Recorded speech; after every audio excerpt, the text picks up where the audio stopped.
The waitress saw me and whispered, "Hide quick and just watch." 10 minutes later, everything changed. A week before my wedding, I went to the restaurant to finalize the menu and seating. At the entrance, a waitress I did not know stopped me and whispered, "Hide behind the divider at the back. I do not have time to explain. Please trust me." I did it, and 10 minutes later, I understood everything. My fiancé was not having a bachelor party. He was dining with my own lawyer, planning how to steal my inheritance. Before I tell you how I destroyed their entire plan in a single afternoon, hit that subscribe button if you believe that loyalty is non-negotiable. My name is Claire, and for 3 years, I have played the role of a supportive, somewhat naive travel consultant. It was a convenient cover. It allowed me to see if Jason loved me for me or for the crushing weight of the portfolio I manage. In reality, I am a silent partner at a top-tier venture capital firm in Manhattan. I specialize in hostile takeovers and forensic accounting. I know how to find hidden assets, and I know how to bury a company that has lost its value. But until that Tuesday afternoon, I had no idea that the most toxic asset in my portfolio was the man I was about to marry. I arrived at Le Bernardin at 4 in the afternoon. The restaurant was technically closed between lunch and dinner service, which was why I had chosen this time to check the floral arrangements. The air smelled of expensive lilies and old money. I was humming to myself, checking my phone for messages from Jason.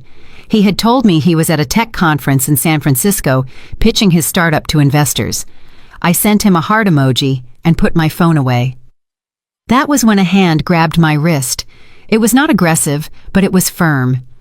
I looked up to see a young waitress with terrified eyes. Her name tag read, Sarah. I had never spoken to her before, but the look on her face stopped my heart. "Mrs. Claire, please," she whispered, her voice trembling. "You need to get out of the entryway. They are coming in through the kitchen door." "Who is coming?" I asked, confused. Sarah did not answer. She pulled me toward the back of the private dining area, where a large, ornate Japanese screen separated the VIP section from the main floor. There was a small gap between the screen and the wall, just enough for me to stand unseen but still hear everything. "Just watch," Sarah hissed, and then she vanished into the shadows. My heart was pounding against my ribs. I felt foolish standing there in the dark, clutching my designer handbag like a spy in a bad movie. I was about to step out and demand an explanation when I heard a laugh that made my blood freeze. It was a laugh I knew better than my own. It was Jason. And then I heard his mother, Linda. Her voice was unmistakable, grating, and filled with that unique blend of arrogance and disdain she usually reserved for service workers. "This table is perfect," Linda said, "private and quiet. Excellent choice, David." I stopped breathing. David. The only David we knew was David Ross, my attorney. The man who had been my father's attorney. The man who held the keys to my family trust and who had drafted our prenuptial agreement.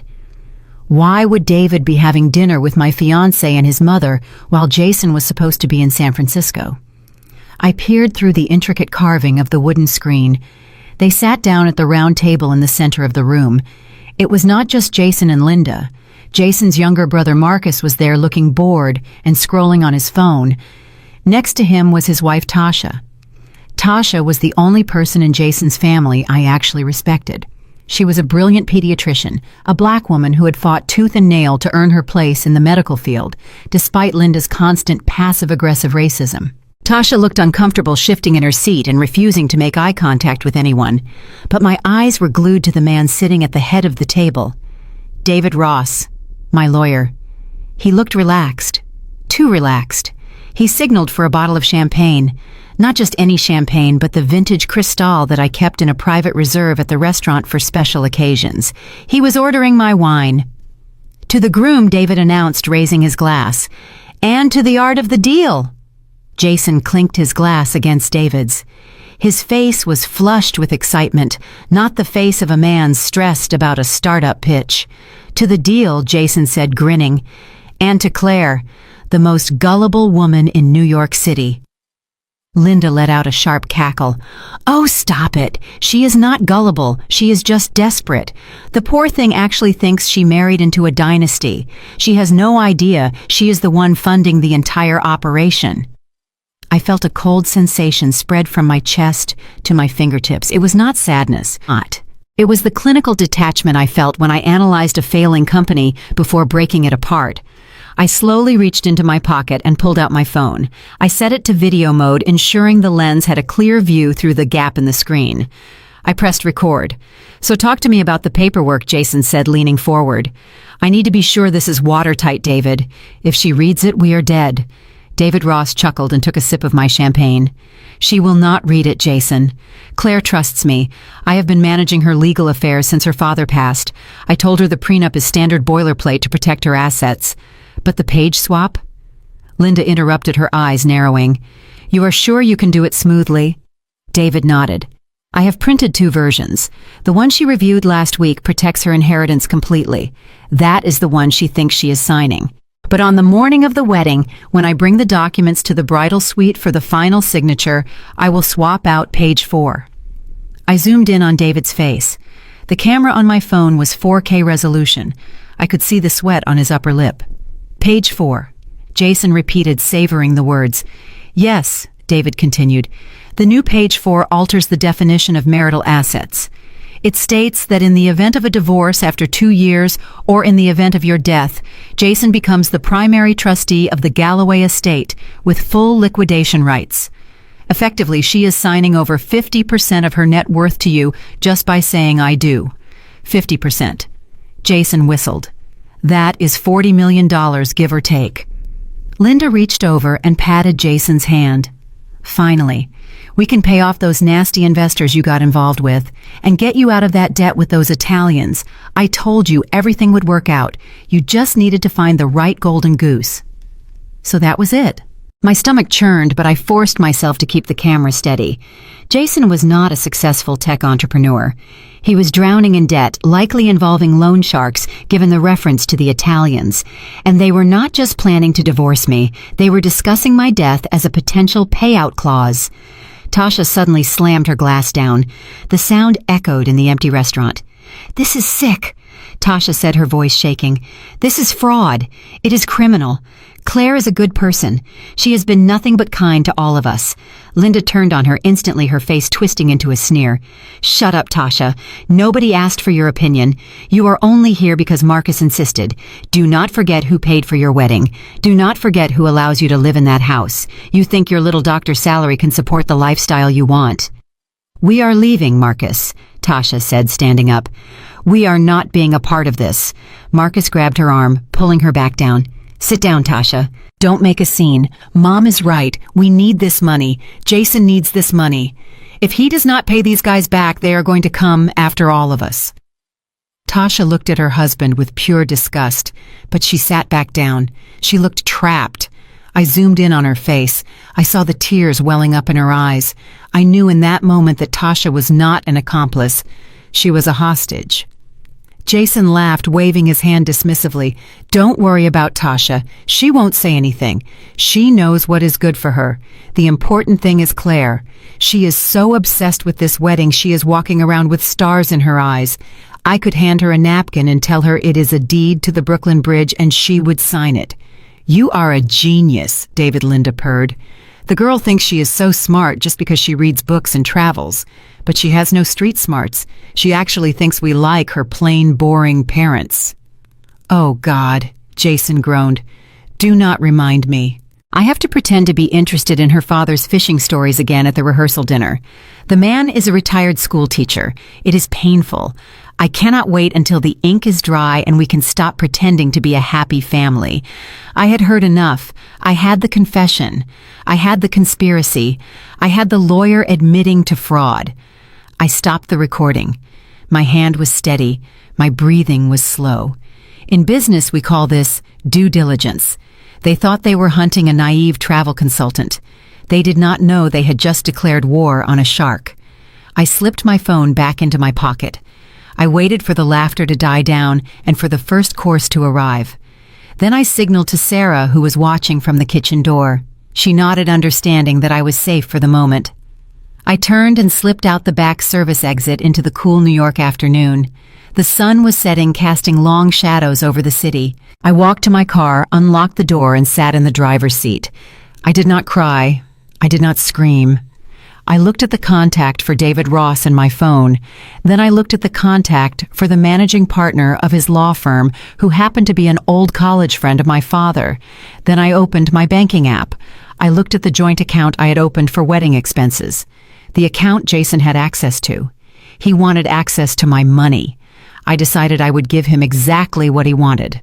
A lesson in finance. I started the engine. The dashboard lit up.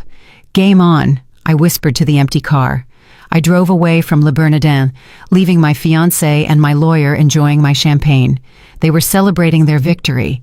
They had no idea that they had just enjoyed their last meal as free men. I pulled my car into the shadow of a construction site 3 blocks away from the restaurant.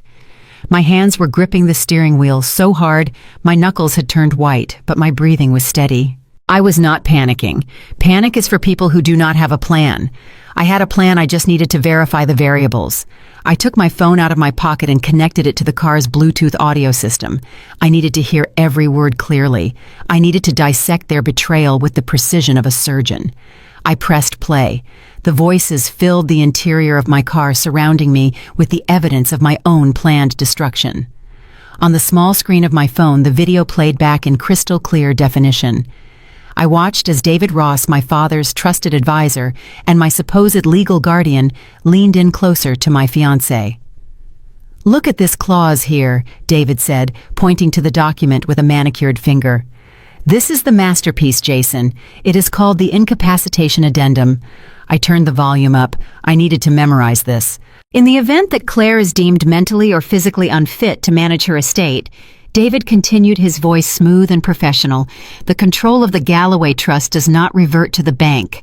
It reverts to her primary caregiver, which by law, once you sign this marriage license, will be you." I watched Jason's face on the screen. He was reading the clause, his eyes widening with greed. "So let me get this straight," Jason said. "If she goes crazy, I get the money." David chuckled. "You do not have to put it so crudely, but essentially yes. If Claire suffers a nervous breakdown or is hospitalized for stress, you gain full power of attorney. You can liquidate assets to pay for her care or to pay for your own debts. It is entirely at your discretion." I stared at the dashboard. They were not just planning to steal from me, they were building a cage. Then I heard Linda's voice cut through the air like a serrated knife. "Well, that shouldn't be too difficult," she said, taking a sip of wine. "The girl is already high-strung.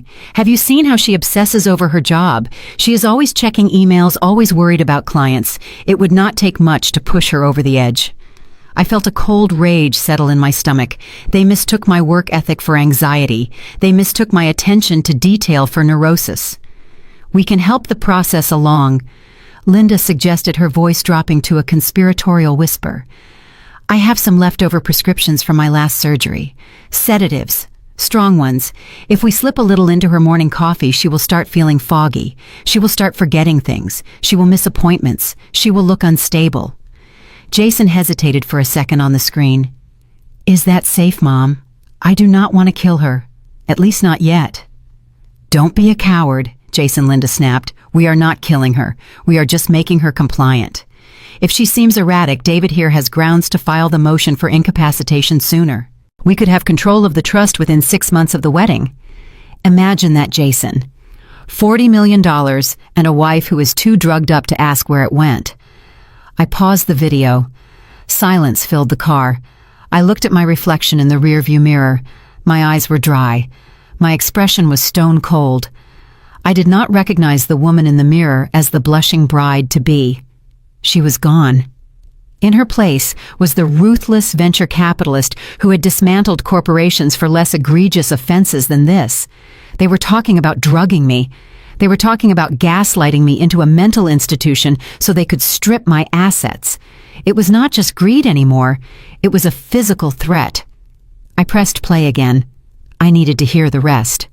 "And what about her parents?" Jason asked. "They are going to sniff around. Her dad is annoying. He asks too many questions." "Leave the old fisherman to me," Linda scoffed. "I will make sure they feel so unwelcome at the wedding they will want to leave early. And once you have power of attorney, we can cut off their access to Claire. We can tell them she needs isolation for her recovery. We will isolate her completely." David Ross nodded in agreement. "It is a solid plan, legally defensible.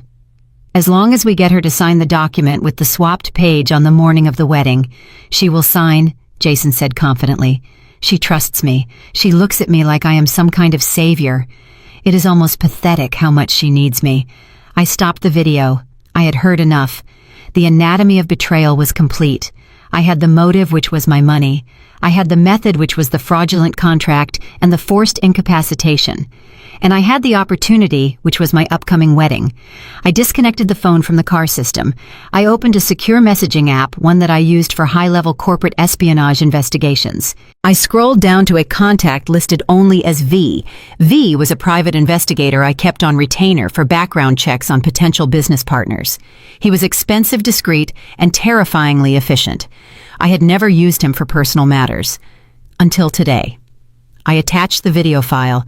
My thumb hovered over the send button. There was no going back after this. Once I sent this, I was initiating a sequence of events that would destroy 3 lives. I thought about Jason's smile when he proposed to me. I thought about the way Linda had hugged me when we announced the engagement. It was all a performance, a long con. I pressed send. Then I began typing my instructions. My fingers flew across the screen. Target 1, David Ross. I need everything. Bank accounts, hidden offshore holdings, mistresses, every unethical case he has ever handled. I want to know if he has done this to other clients. If he is willing to defraud me, he has defrauded others. Find the victims. Target 2, Jason Evans and Linda Evans. I need full financial forensics. I want to know exactly who they owe money to. I want names, dates, and amounts. Find out who these Italians are that they mentioned. Target 3, the wedding venue. I need you to get your team hired as security for the event. I want eyes on every exit. I want microphones at the head table. I hit send on the instructions. A moment later, 3 dots appeared on the screen. V was typing. The message came back. Received. What is the timeline? I typed back 2 words. Nuclear option. I set the phone down on the passenger seat. I took a deep breath. The air in the car felt different now. It was no longer the air of a victim. It was the air of a prosecutor preparing for trial. I started the car engine. I had to go back to the house. I had to walk through the front door and kiss the man who planned to drug me. I had to smile at the woman who wanted to put me in an institution. I had to play my part. The role of the naive, loving fiancé was the most dangerous weapon I possessed, because as long as they thought I was blind, they would never see the knife coming. I checked my makeup in the mirror. Perfect. Not a hair out of place. I pulled out of the construction site and merged into the traffic. The city lights were blurring past me. I felt an eerie calm settle over my bones. Let them have their champagne, I thought. Let them toast to their cleverness, because while they were planning how to spend my money, I was planning how to spend their freedom. I drove toward the house we shared, the house I had bought, but put in his name to boost his ego. That was another mistake I would have to correct. But one thing at a time. First, I needed to survive the night. I pulled into the driveway. Jason's car was not there yet. They were probably still celebrating. Good. That gave me time to prepare the stage. I walked into the house. It smelled of the expensive candles Linda insisted we burn. Cedar and sandalwood, the scent of deception. I went straight to the home office. I opened the safe where we kept our important documents. I took out the draft of the prenup, the real one that David had sent over weeks ago. I looked at page 4, the clean version. I took a photo of it. Then I went to the kitchen and brewed a pot of coffee. I sat at the island waiting. Half an hour later, I heard the front door open. "Claire, honey, are you home?" Jason's voice called out. He sounded cheerful, a little tipsy. "I am in the kitchen," I called back, making sure my voice was light and airy. Jason walked in. He looked flushed, happy. He came over and kissed me on the cheek. He smelled of my Cristal champagne. "Hey, beautiful," he said, wrapping his arms around me. "Sorry I's late." The pitch meeting went longer than expected. But guess what? They loved it. I think we are going to get the funding. I looked into his eyes. They were bright blue and completely empty of soul. He was lying to my face with the ease of a sociopath. "That is amazing, Jason," I said, smiling. "I knew you could do it. I am so proud of you." He squeezed me tighter. "We are going to have such a great life, Claire. Just you and me. And Mom, of course. She is so excited for the wedding." "I bet she is," I said, pulling away gently to pour him a cup of coffee. "I was just thinking about the wedding, actually. I was thinking we should do something special for your mom. Maybe a toast during the ceremony." Jason's eyes lit up.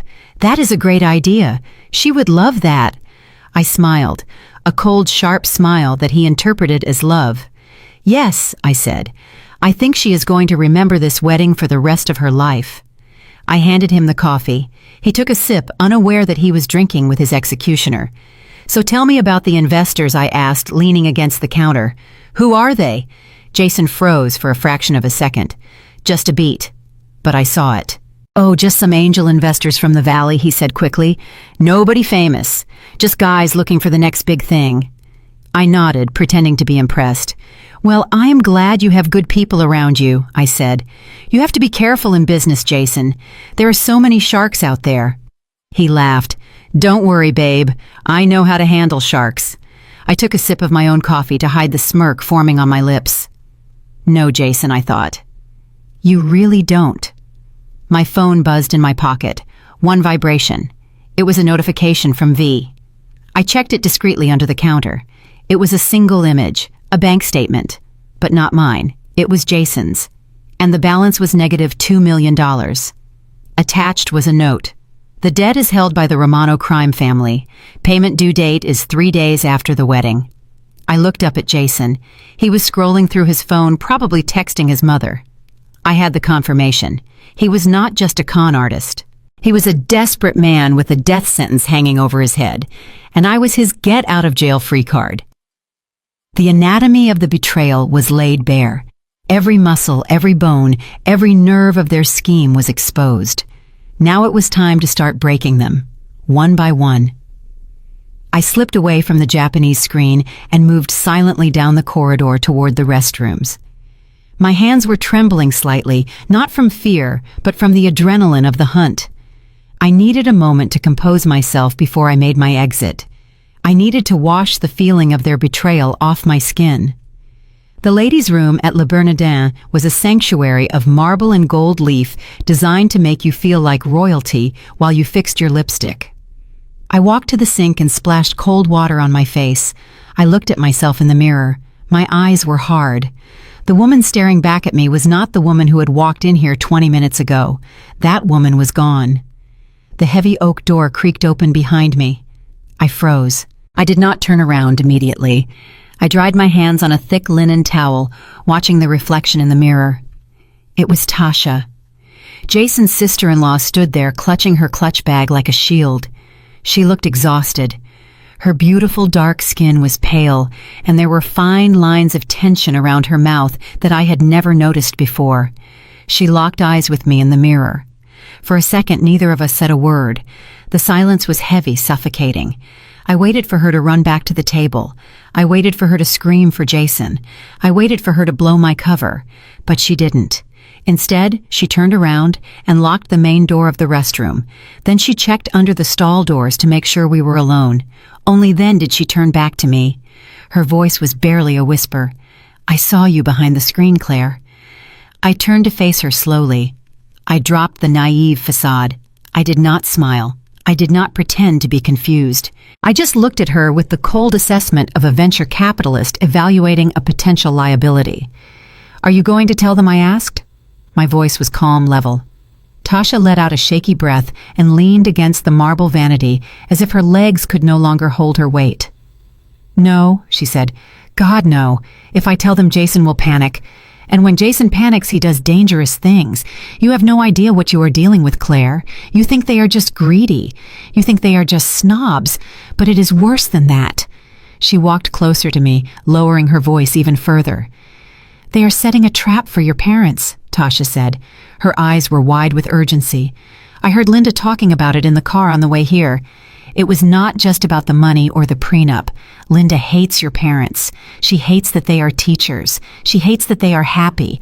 She wants to humiliate them publicly at the rehearsal dinner tomorrow night. I felt a surge of protective rage that was hotter than anything I had felt for myself. My parents were good, simple people. They had spent their lives educating children.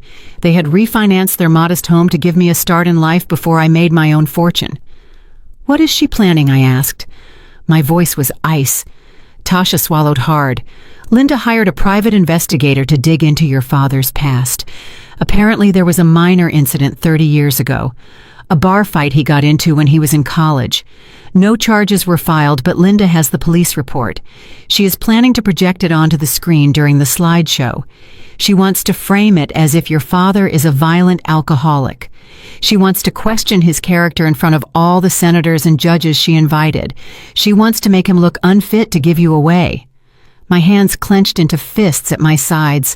It was one thing to come after my money. It was another thing entirely to come after my father's dignity. That was a line they should never have crossed. "Why are you telling me this, Tasha?" I asked. "You are married to Marcus. You are one of them."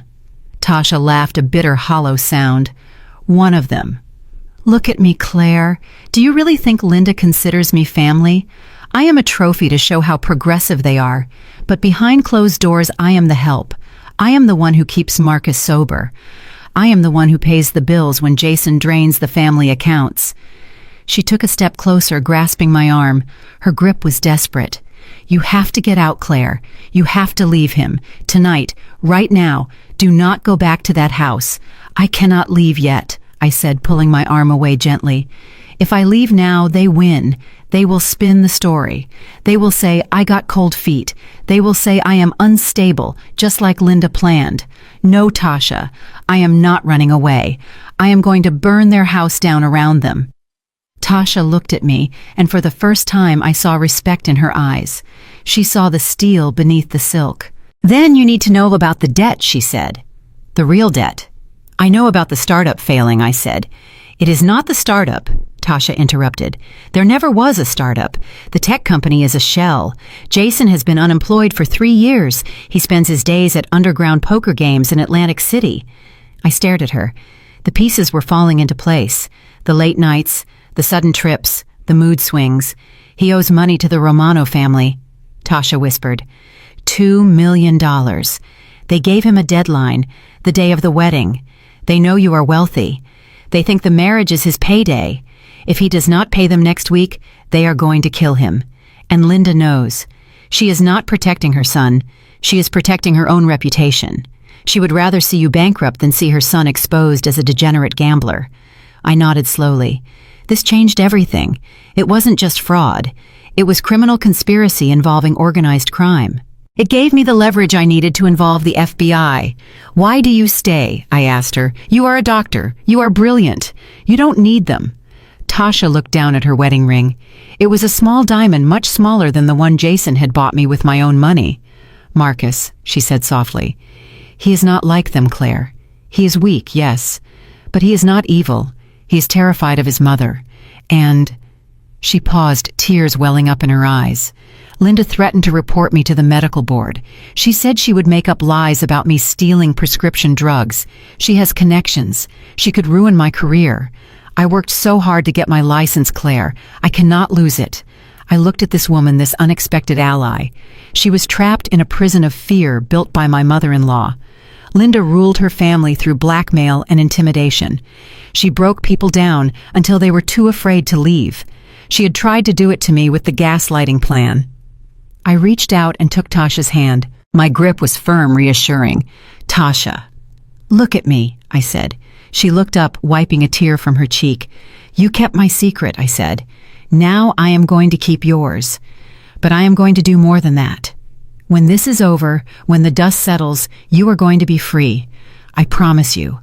I am going to destroy Linda so thoroughly that she will never be able to threaten anyone ever again." Tasha searched my face, looking for a reason to believe.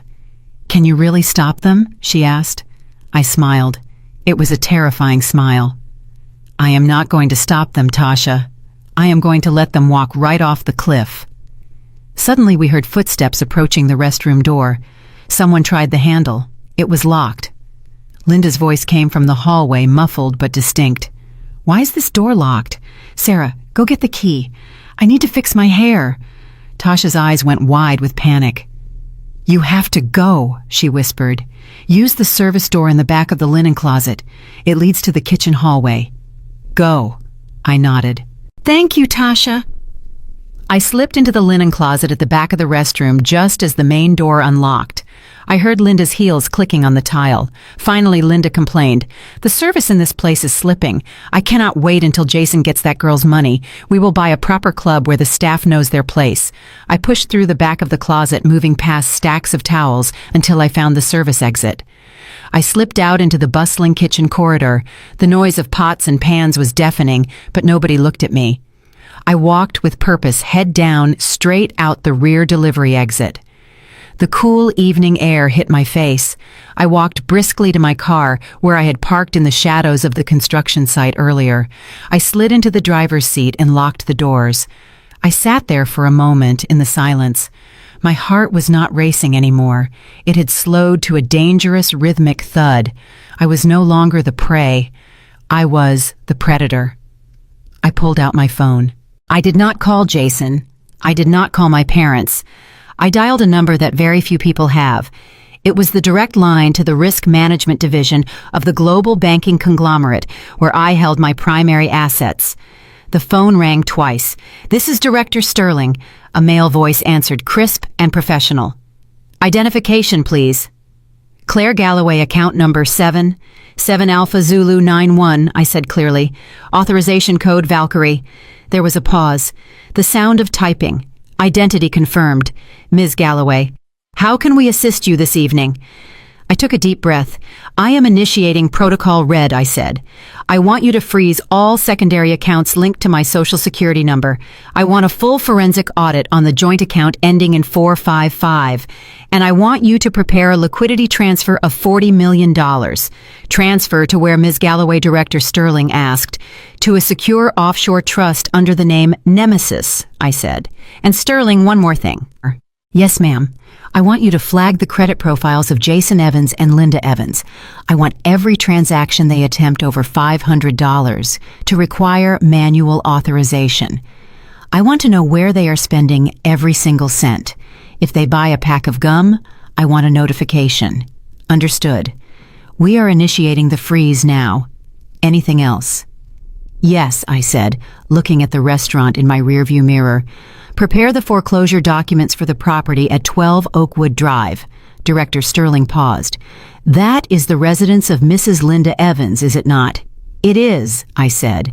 "My firm holds the mortgage. We bought the debt from the local bank this morning. Call in the loan. Effective immediately, ma'am."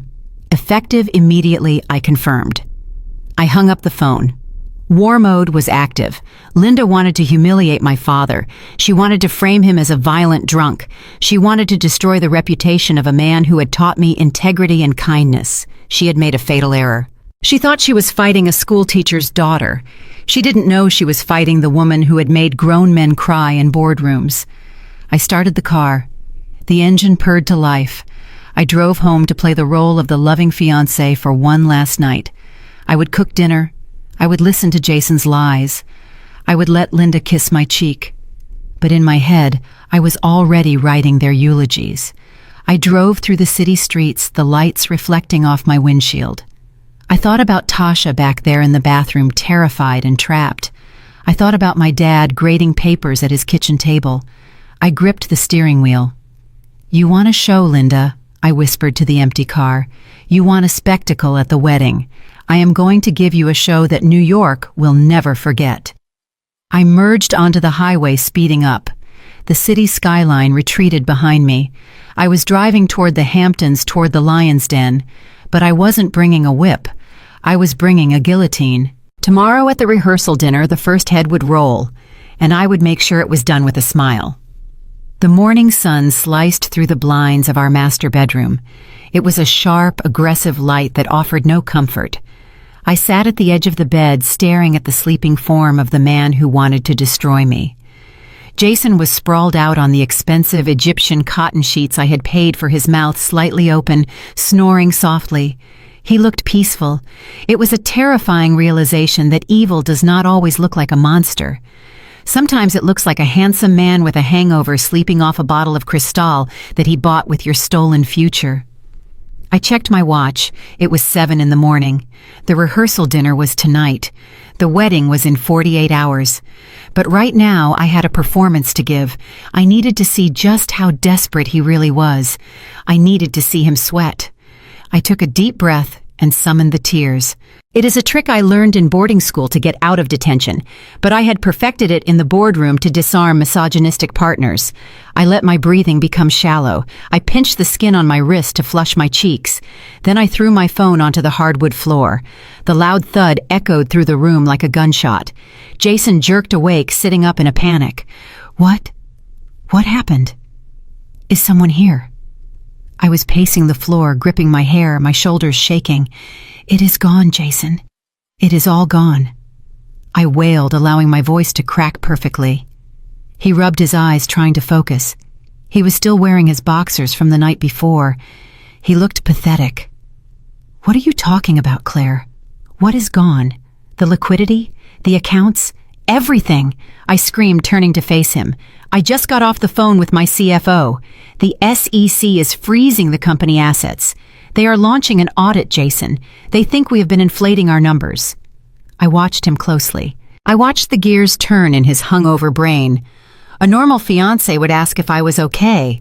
A normal fiancé would get out of bed and hug me. Jason did not move. He sat there frozen, but not out of concern for me. His eyes darted to the walk-in closet where the safe was. Then they darted to me. Freeze the assets, he repeated, his voice tight. What does that mean, Claire? What exactly does that mean for us? I fell to my knees, burying my face in my hands. It means I cannot touch the money, Jason. It means they might seize everything. The bank accounts, the investments, even personal property if they think it was purchased with company funds. I peered through my fingers. The color had drained from his face completely. He looked like he was about to vomit. It was not the reaction of a supportive partner. It was the reaction of a parasite realizing its host was dying. Even the personal property, he whispered. Yes, I sobbed. They could take the apartment. They could take the cars. They could take this house, Jason. We could be on the street by next week. I waited. This was the test. If there was even a shred of humanity in him, he would say we would figure it out together. He stood up. He walked over to me, but he did not hug me. He grabbed my shoulders and pulled me up. His grip was too hard. It was frantic. Okay, listen to me, Claire. You need to stop crying and listen. I looked at him, blinking away the fake tears. What do we do, Jason? I am so scared. He licked his dry lips. His eyes were wide, manic. We need to protect the assets, he said. If the audit is against you and your company, then we need to move the assets out of your name, right now, before the freeze order hits the public record. I pretended to be confused. What are you saying? I am saying you need to sign the house over to me, Jason said. The words came out of his mouth in a rush. If the house is in my name, the SEC cannot touch it. It is a separate entity. I can protect it for us, Claire. It is the only way to save our home. I suppressed the urge to laugh in his face. It was so transparent. He did not care about saving the home. He cared about securing the only asset he thought was still liquid. He was terrified that his golden goose was about to be cooked by the government, and he wanted to grab the golden egg before it happened. But Jason, I stammered, that is title transfer. It takes time. We need lawyers. We do not need time, he said, pulling me toward the door. I have a generic quitclaim deed on my laptop. I used it for the startup office. We can print it out. You sign it. I will run it down to the county clerk's office as soon as they open. We can backdate it to yesterday. He was willing to commit fraud. He was willing to backdate a legal document. He was digging his own grave with both hands. Are you sure that is legal? I asked, widening my eyes. It is necessary, Claire, he snapped. Do you want to be homeless? Do you want my mother to see you fail? Think about Linda. Think about the humiliation. He knew exactly which buttons to push. He was using my fear of his mother against me. Okay, I whispered. Okay, Jason. You are right. You are so smart. I do not know what I would do without you. He didn't answer. He was already running down the hallway toward his home office. I followed him, wiping my dry eyes. I walked slowly, savoring the moment. When I entered the office, he was already at the printer. The machine was whirring, spitting out 3 pages of a standard New York State quitclaim deed. He was typing furiously on his laptop, filling in the property description from memory. He knew the lot number and the parcel ID by heart. He had been eyeing this house as his own for a long time. Here, he said, snatching the papers from the tray. He didn't even staple them. He threw them onto the mahogany desk. Sign here and here. He thrust a pen into my hand. His hand was shaking.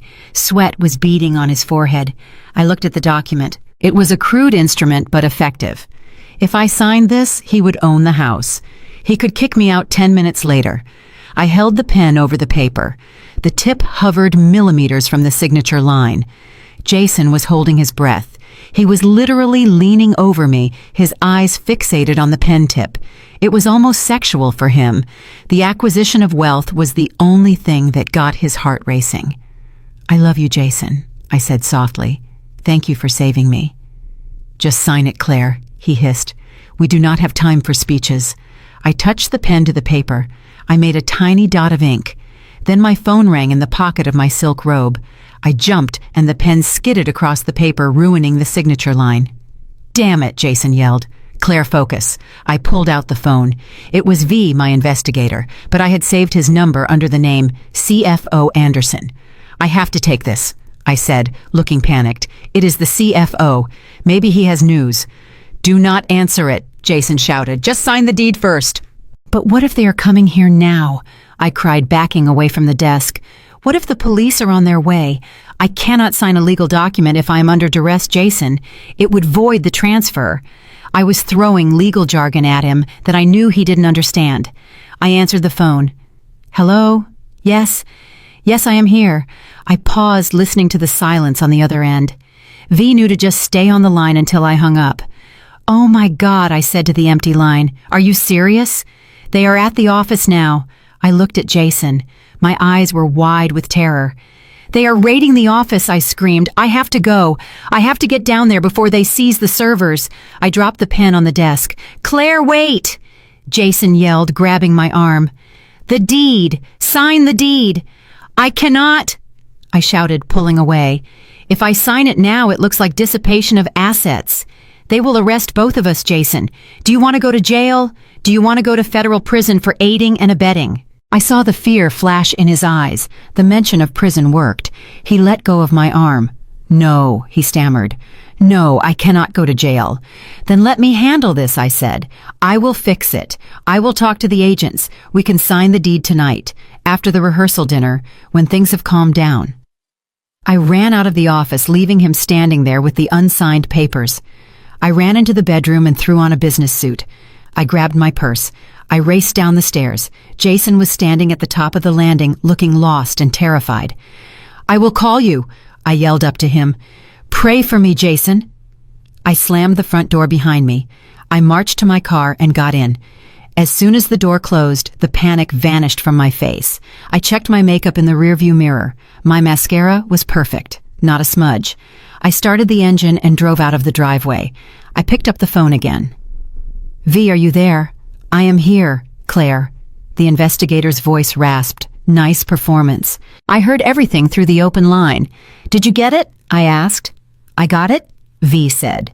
"Attempted fraud, coercion, and we have him on tape admitting he knows the property transfer is to hide assets from federal regulators. That is a felony independent of the wedding scam." "Good," I said. "Add it to the pile."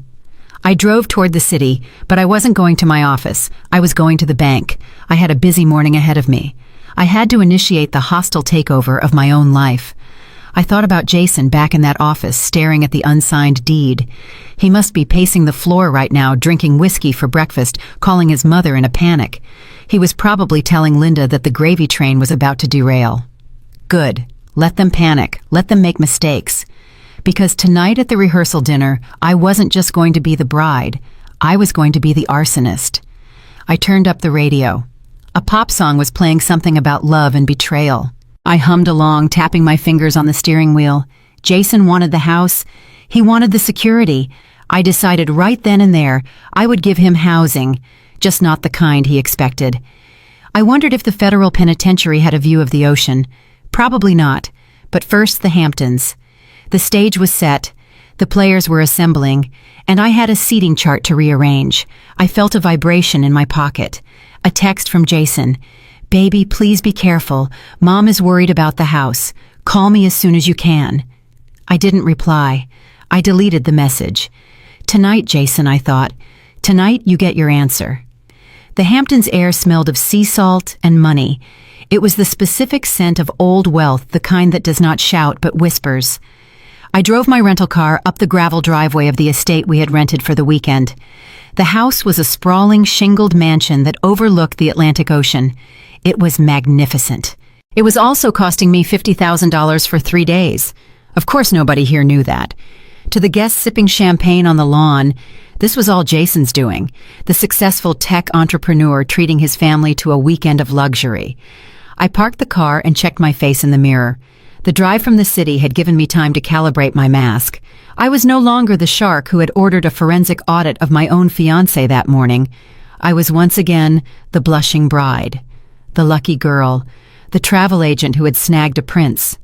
I stepped out of the car and the wind whipped my hair. I smoothed it down. I could see the large white tent set up on the south lawn. The rehearsal dinner was supposed to be intimate, but Linda had invited 70 people. Most of them were her friends, not ours. She had turned my wedding rehearsal into her personal networking event. I walked across the lawn, my heels sinking slightly into the manicured grass. I saw my parents standing near the entrance of the tent. My father was wearing his best navy suit, the one he usually saved for church on Christmas. My mother was wearing a simple blue dress that she had bought at Macy's. They looked uncomfortable. They were holding their drinks like props, unsure of where to stand. I felt a pang of guilt so sharp it almost brought me to my knees. These were the people who had taught me to read, who had cheered at my graduation, who had supported me when I started my first company. And now I had brought them into a shark tank. I walked over to them, forcing a bright smile. "Mom." "Dad," I said, hugging them both. "Claire." "Honey," my mom whispered, squeezing me tight. "This place is beautiful. But are you sure about the cost? Jason must be spending a fortune." I looked over my mom's shoulder at the tent. "It is okay, Mom," I said. Jason wanted everything to be perfect. I lied effortlessly. Protecting them was my priority. I looked around for Jason. I saw him near the bar. He was not alone. He was standing with Chloe. Chloe was Jason's ex-girlfriend from college. She was a tall blonde with a laugh that sounded like breaking glass. Jason had insisted on inviting her, saying they were just friends now, and that it would be mature to include her. At the time, I had agreed, trying to be the cool, confident partner. Now, watching him lean into her space, watching his hand rest casually on her lower back, I realized I had been blind. I watched them for a full minute. Jason was whispering something in her ear, and Chloe threw her head back, laughing. She placed a hand on his chest. It was a gesture of ownership. I felt a cold fire in my chest. He was flirting with his ex at his own rehearsal dinner, while his future wife stood 50 feet away. It was so disrespectful, it was almost impressive. I turned back to my parents. "Come on," I said, taking my father's arm. "Let's find our seats. I want to see the table arrangements." We walked into the tent. It was stunning, I had to admit. I had chosen the florist myself, and the white hydrangeas were overflowing from crystal vases. The tables were set with silver and fine china. I walked to the easel that held the seating chart. I scanned the list of names. Head table, Jason Evans, Claire Galloway, Linda Evans, Robert Evans, Marcus Evans, Tasha Evans. That was standard. Then I looked for my parents' names, John and Mary Galloway. I looked at table 1. No. Table 2. No. I scanned down the list. My eyes narrowed. Table 19. I looked across the tent. Table 19 was not near the head table. It was not even near the dance floor. Table 19 was in the far corner right next to the service entrance where the waiters would be coming in and out with heavy trays. And worse, it was directly next to the portable luxury restroom trailers. My parents, the parents of the bride, were seated next to the toilet. I looked back at the chart. Who was at table 2, the VIP table, right next to the bride and groom? The names read, Mrs. Vanderbilt, Mr. and Mrs. Sterling, Chloe Hemingway, Chloe, the ex-girlfriend. Linda had seated the ex-girlfriend at the VIP table and my parents by the latrine. I felt a vein throb in my temple. This was not an oversight. This was a declaration of war. Linda was telling my parents exactly where she thought they belonged, in the garbage. I looked at my dad. He was smiling politely, but I saw the hurt in his eyes. He had seen the chart too. "Oh, that is fine, honey," he said quickly, his voice a little too loud. "We will have a good view of the garden from over there. It is probably quieter anyway." I took a deep breath. The rage I felt was so potent, I could taste copper in my mouth. "Wait here," I said. "I need to check something with the coordinator." I walked away from my parents. I did not go to the coordinator. I went straight to Linda. She was holding court at table 1, sipping a martini. She saw me approaching, and her smile tightened. "Hello, darling," she said. "You look nice. Is that dress off the rack?" "It is vintage," I said, keeping my voice steady. "Linda, we need to talk about the seating." "Oh, the seating." She waved a hand dismissively. "I spent hours on it. It is perfect, isn't it?" "My parents are at table 19, I said. "Next to the restrooms." "Well, we had to put them somewhere," Linda said, taking a sip of her drink. "You know your father is hard of hearing, Claire. I thought it would be better for him to be away from the band. It is for his own comfort, really." "And Chloe is at table 2, I asked. "Chloe is a very important social connection for Jason," Linda said, her eyes flashing cold. "Her father is a senator. We need to show her respect. Unlike some people, Chloe understands the etiquette of these events." She smiled at me, a cruel, victorious smile. She thought she had won. She thought I would swallow the insult to keep the peace. And usually she would be right. Usually I would back down. But today was not usual. Today I had a foreclosure notice pending on her house in my mental inbox. "I see," I said. "You are right, Linda. You are always thinking of everyone's comfort. Thank you." I turned and walked away. Linda turned back to her friends, laughing something about how easy I was to manage. I walked to the bar and ordered a sparkling water. I watched the room. I waited. The cocktail hour was ending. Guests were starting to move toward the tables, the confusion of movement. This was my window. I saw Linda head toward the ladies' room, probably to touch up her makeup before her grand entrance. Jason was still outside, smoking a cigar with Chloe. The tent was bustling. Waiters were pouring water. I moved. I walked briskly to the head table. I picked up the place card that said Linda Evans. Then I walked to table 19. I picked up the place cards for John and Mary Galloway. I placed my parents' cards at the head table, right next to where I would be sitting. Then I looked around. Where to put Linda? Putting her at table 19 was too obvious. She would just make a scene and move. I needed to put her somewhere where she would be miserable but socially obligated to stay. I scanned the room. Table 7. Table 7 was occupied by Uncle Jerry and Aunt Muriel. They were Jason's distant relatives from deep in the majestic swamps of Florida. They were good people, but they were loud. They brought their small yappy dog everywhere despite the rules, and Uncle Jerry was a passionate believer in alien abductions. Linda despised them.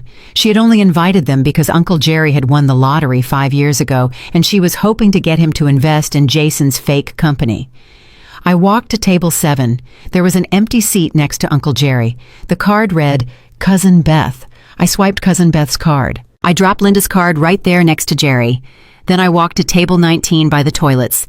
I placed Cousin Beth there. "Sorry, Beth, you are collateral damage." I slipped Cousin Beth's card into my purse. I did it all in less than 30 seconds.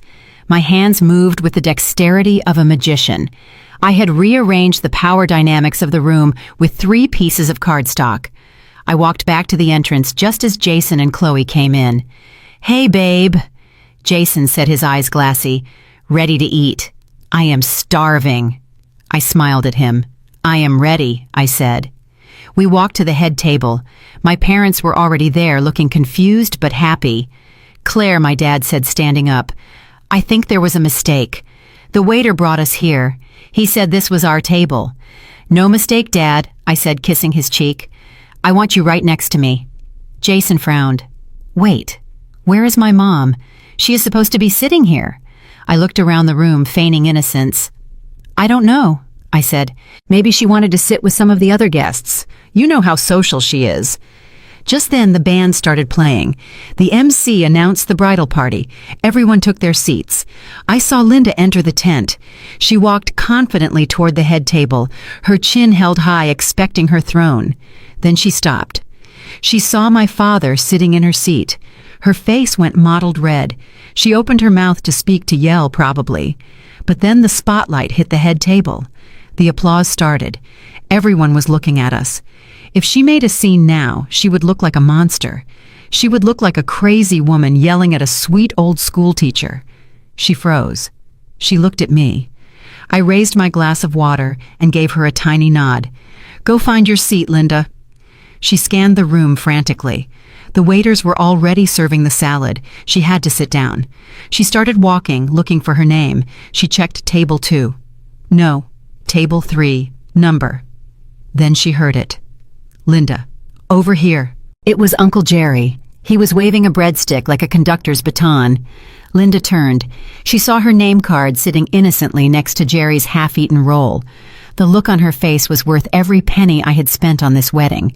It was a mixture of horror, disbelief, and pure, unadulterated fury. She looked at the head table. She looked at me. I smiled. A sweet, innocent bride's smile. She had no choice. The cameras were flashing. The guests were watching. She marched over to table 7 and sat down. I watched as Uncle Jerry immediately leaned in, grabbing her shoulder with a meaty hand. "Linda, you are not going to believe this," he boomed, his voice carrying over the music. "I saw another UFO last night. It was right over the motel. Let me show you the pictures on my phone." He shoved his phone into her face. Linda recoiled, pressing herself against the back of her chair, as if trying to escape a contagion. I turned my attention back to my own table. Jason was looking at his mother, then at me. "Why is Mom sitting with Jerry?" he whispered angrily. "She hates Jerry." I shrugged, cutting into my appetizer. "Maybe she wants to secure that investment you talked about," I said. "You should be grateful, Jason. She is taking one for the team." Jason grunted, accepting the lie because it served his greed. He turned to Chloe, who was sitting on his other side, and started whispering to her again, ignoring me. But I didn't care. I looked at my dad. He was laughing at something my mom said. He looked dignified. He looked happy. He was eating lobster bisque at the best table in the house. For the first time all day, the knot in my chest loosened slightly. This was a small victory, a petty victory. But it felt good. It was a warning shot. I looked over at table 7 again. Aunt Muriel had put her chihuahua on the table. The dog was licking Linda's butter dish. Linda looked like she was about to have a stroke. I took a sip of my water. "Enjoy the salad, Linda," I thought, "because tomorrow you lose the house." The dinner progressed. The speeches began. Jason stood up. He tapped his glass. "I want to propose a toast," he said, his voice slurring slightly. "To my beautiful bride, Claire." The room applauded. I smiled, the picture of devotion. "Claire is the most generous woman I know," Jason continued. She has given me everything." He laughed at his own joke. A few people chuckled nervously. "And I want to thank my mother," Jason said, raising his glass toward table 7. "Mom, thank you for making this all possible." Everyone turned to look at Linda. She was currently trying to push the chihuahua away from her expensive dress. She looked up, startled by the mention of her name. She knocked over a glass of red wine. The wine spilled all over the white tablecloth and onto her lap. "Oh, God," she shrieked, jumping up. The room went silent. Jason looked embarrassed. He quickly sat down. I reached under the table and squeezed my dad's hand. "Karma," I whispered. My dad looked at me. "What was that, honey?" "Nothing, Dad," I said. "Just saying the wine is excellent." I looked at the stain spreading on Linda's dress. It looked like blood. It was fitting, because tomorrow there would be blood, metaphorically speaking. I checked my phone under the table. A message from V. "Forensic audit complete. We found the offshore accounts. Jason has been siphoning money for 3 years. He has a second family." I froze. I read the text again. A second family. Not a mistress. A family. He has a 2-year-old son living in New Jersey with a woman named Veronica. He pays for their apartment with your money. The room seemed to tilt. I looked at Jason. He was laughing with Chloe touching her arm again. He had a child he was hiding, a child he was supporting with my inheritance while he planned to drug me and put me in an institution. The petty satisfaction of the seating chart vanished. It was replaced by a cold, hard resolve. This was no longer just about greed. This was about a level of sociopathy I hadn't even imagined. I typed back one word: bring. V typed back, bring what? I typed, bring the photos, bring the birth certificate, bring everything to the church. I put the phone away. I looked at Jason. He turned to me, smiling that handsome, boyish smile that had fooled me for so long. "You okay, babe?" he asked. "You look intense." "I am fine, Jason," I said. "I am just thinking about our vows." "Really?" he said. "What part?" "The part about till death do us part," I said. He laughed. "You are so dramatic, Claire." I smiled. "You have no idea, Jason." I picked up my fork. I was suddenly very hungry. I needed my strength. Tomorrow was going to be a long day. Tomorrow I wasn't just canceling a wedding. I was performing an exorcism. I looked at Linda scrubbing at her wine stain. I looked at Jason flirting with his ex. I took a bite of my dinner. "Eat up, everyone," I thought. "It is the last good meal you are going to have for a very long time. Because when I am done with you, the only thing you will be able to afford is prison food. And I hear the service there is terrible." The house was silent except for the rhythmic sound of the ocean crashing against the cliffs below. It was 3 a.m. The rehearsal dinner was over. The guests were asleep in their hotel rooms, dreaming of the open bar and the seafood tower. Jason was asleep in the master bedroom, passed out from too much scotch and too much self-congratulation. He was probably dreaming of the moment he would sign the marriage license and become the legal guardian of my fortune. I was sitting in the library of the rental estate, wrapped in a cashmere throw with a single lamp burning on the mahogany desk. My laptop was open. The screen cast a blue glow on my face. I was not sleeping. I was working. My private investigator, V, had uploaded the full dossier to our secure server 10 minutes ago. It was a file named simply Project Hubris. I liked V. He had a sense of poetic justice that matched my own. I clicked open the first folder. It was labeled Corporate Structure. I took a sip of black coffee and began to read. I am a venture capitalist. My entire career is built on the ability to look at a company and tell within 5 minutes if it is a unicorn or a corpse. I know how to spot a fake balance sheet from a mile away. I know the smell of cooked books. It smells like desperation. And Jason's company reeked of it. For 3 years, Jason had told me he was the CEO of Nexus Dynamics, a boutique software firm developing AI algorithms for logistics. He had shown me a website. He had shown me business cards.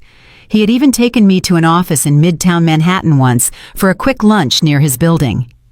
I opened the lease agreements in the file. The office in Midtown was a virtual office, a mail drop. He paid $200 a month for a receptionist to answer the phone and say, "Nexus Dynamics, please hold." There were no developers. There were no servers. There was no algorithm. Nexus Dynamics was a ghost. But ghosts do not generate revenue, and Jason had been showing deposits in his personal account. Where was the money coming from? I opened the folder labeled Financial Flows. I traced the wire transfers. Money came in from a company called Olive Import-Export based in New Jersey. Then it went out to Nexus Dynamics as consulting fees. Then Nexus paid Jason a salary. It was a classic laundering cycle. Rudimentary, almost insulted by how lazy it was. But who was Olive Import-Export? I clicked on the background check V had run on the registered agent of Olive Imports. The name was Anthony Tony Boots Rizzuto. I sat back in my chair. The silence of the room seemed to deepen. Tony Boots was a known associate of the Romano crime family.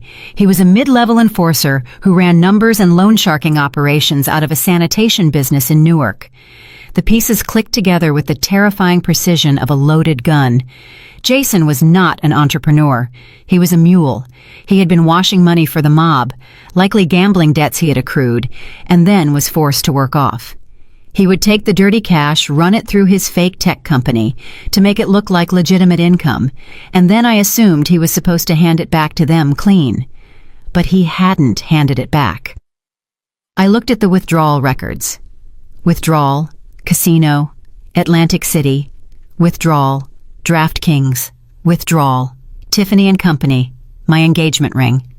I looked down at the diamond on my finger. It sparkled in the lamplight. It was beautiful, and it was stolen.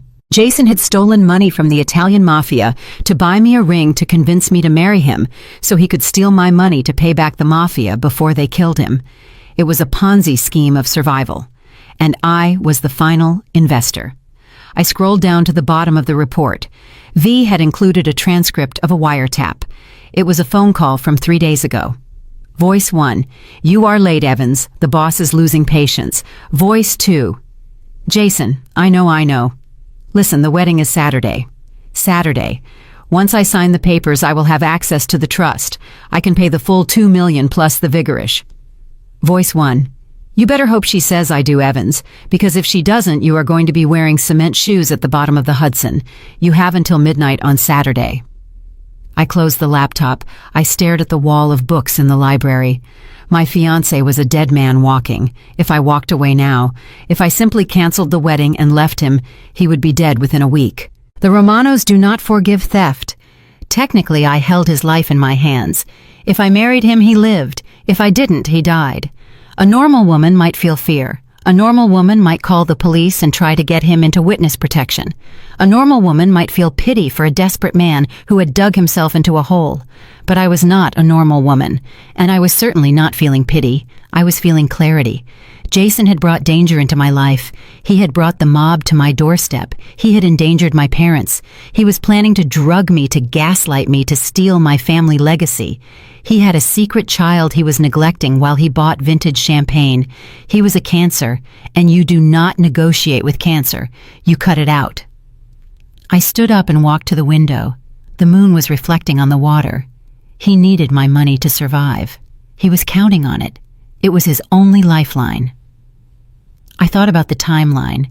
The deadline was midnight Saturday. My wedding reception was scheduled to end at 11.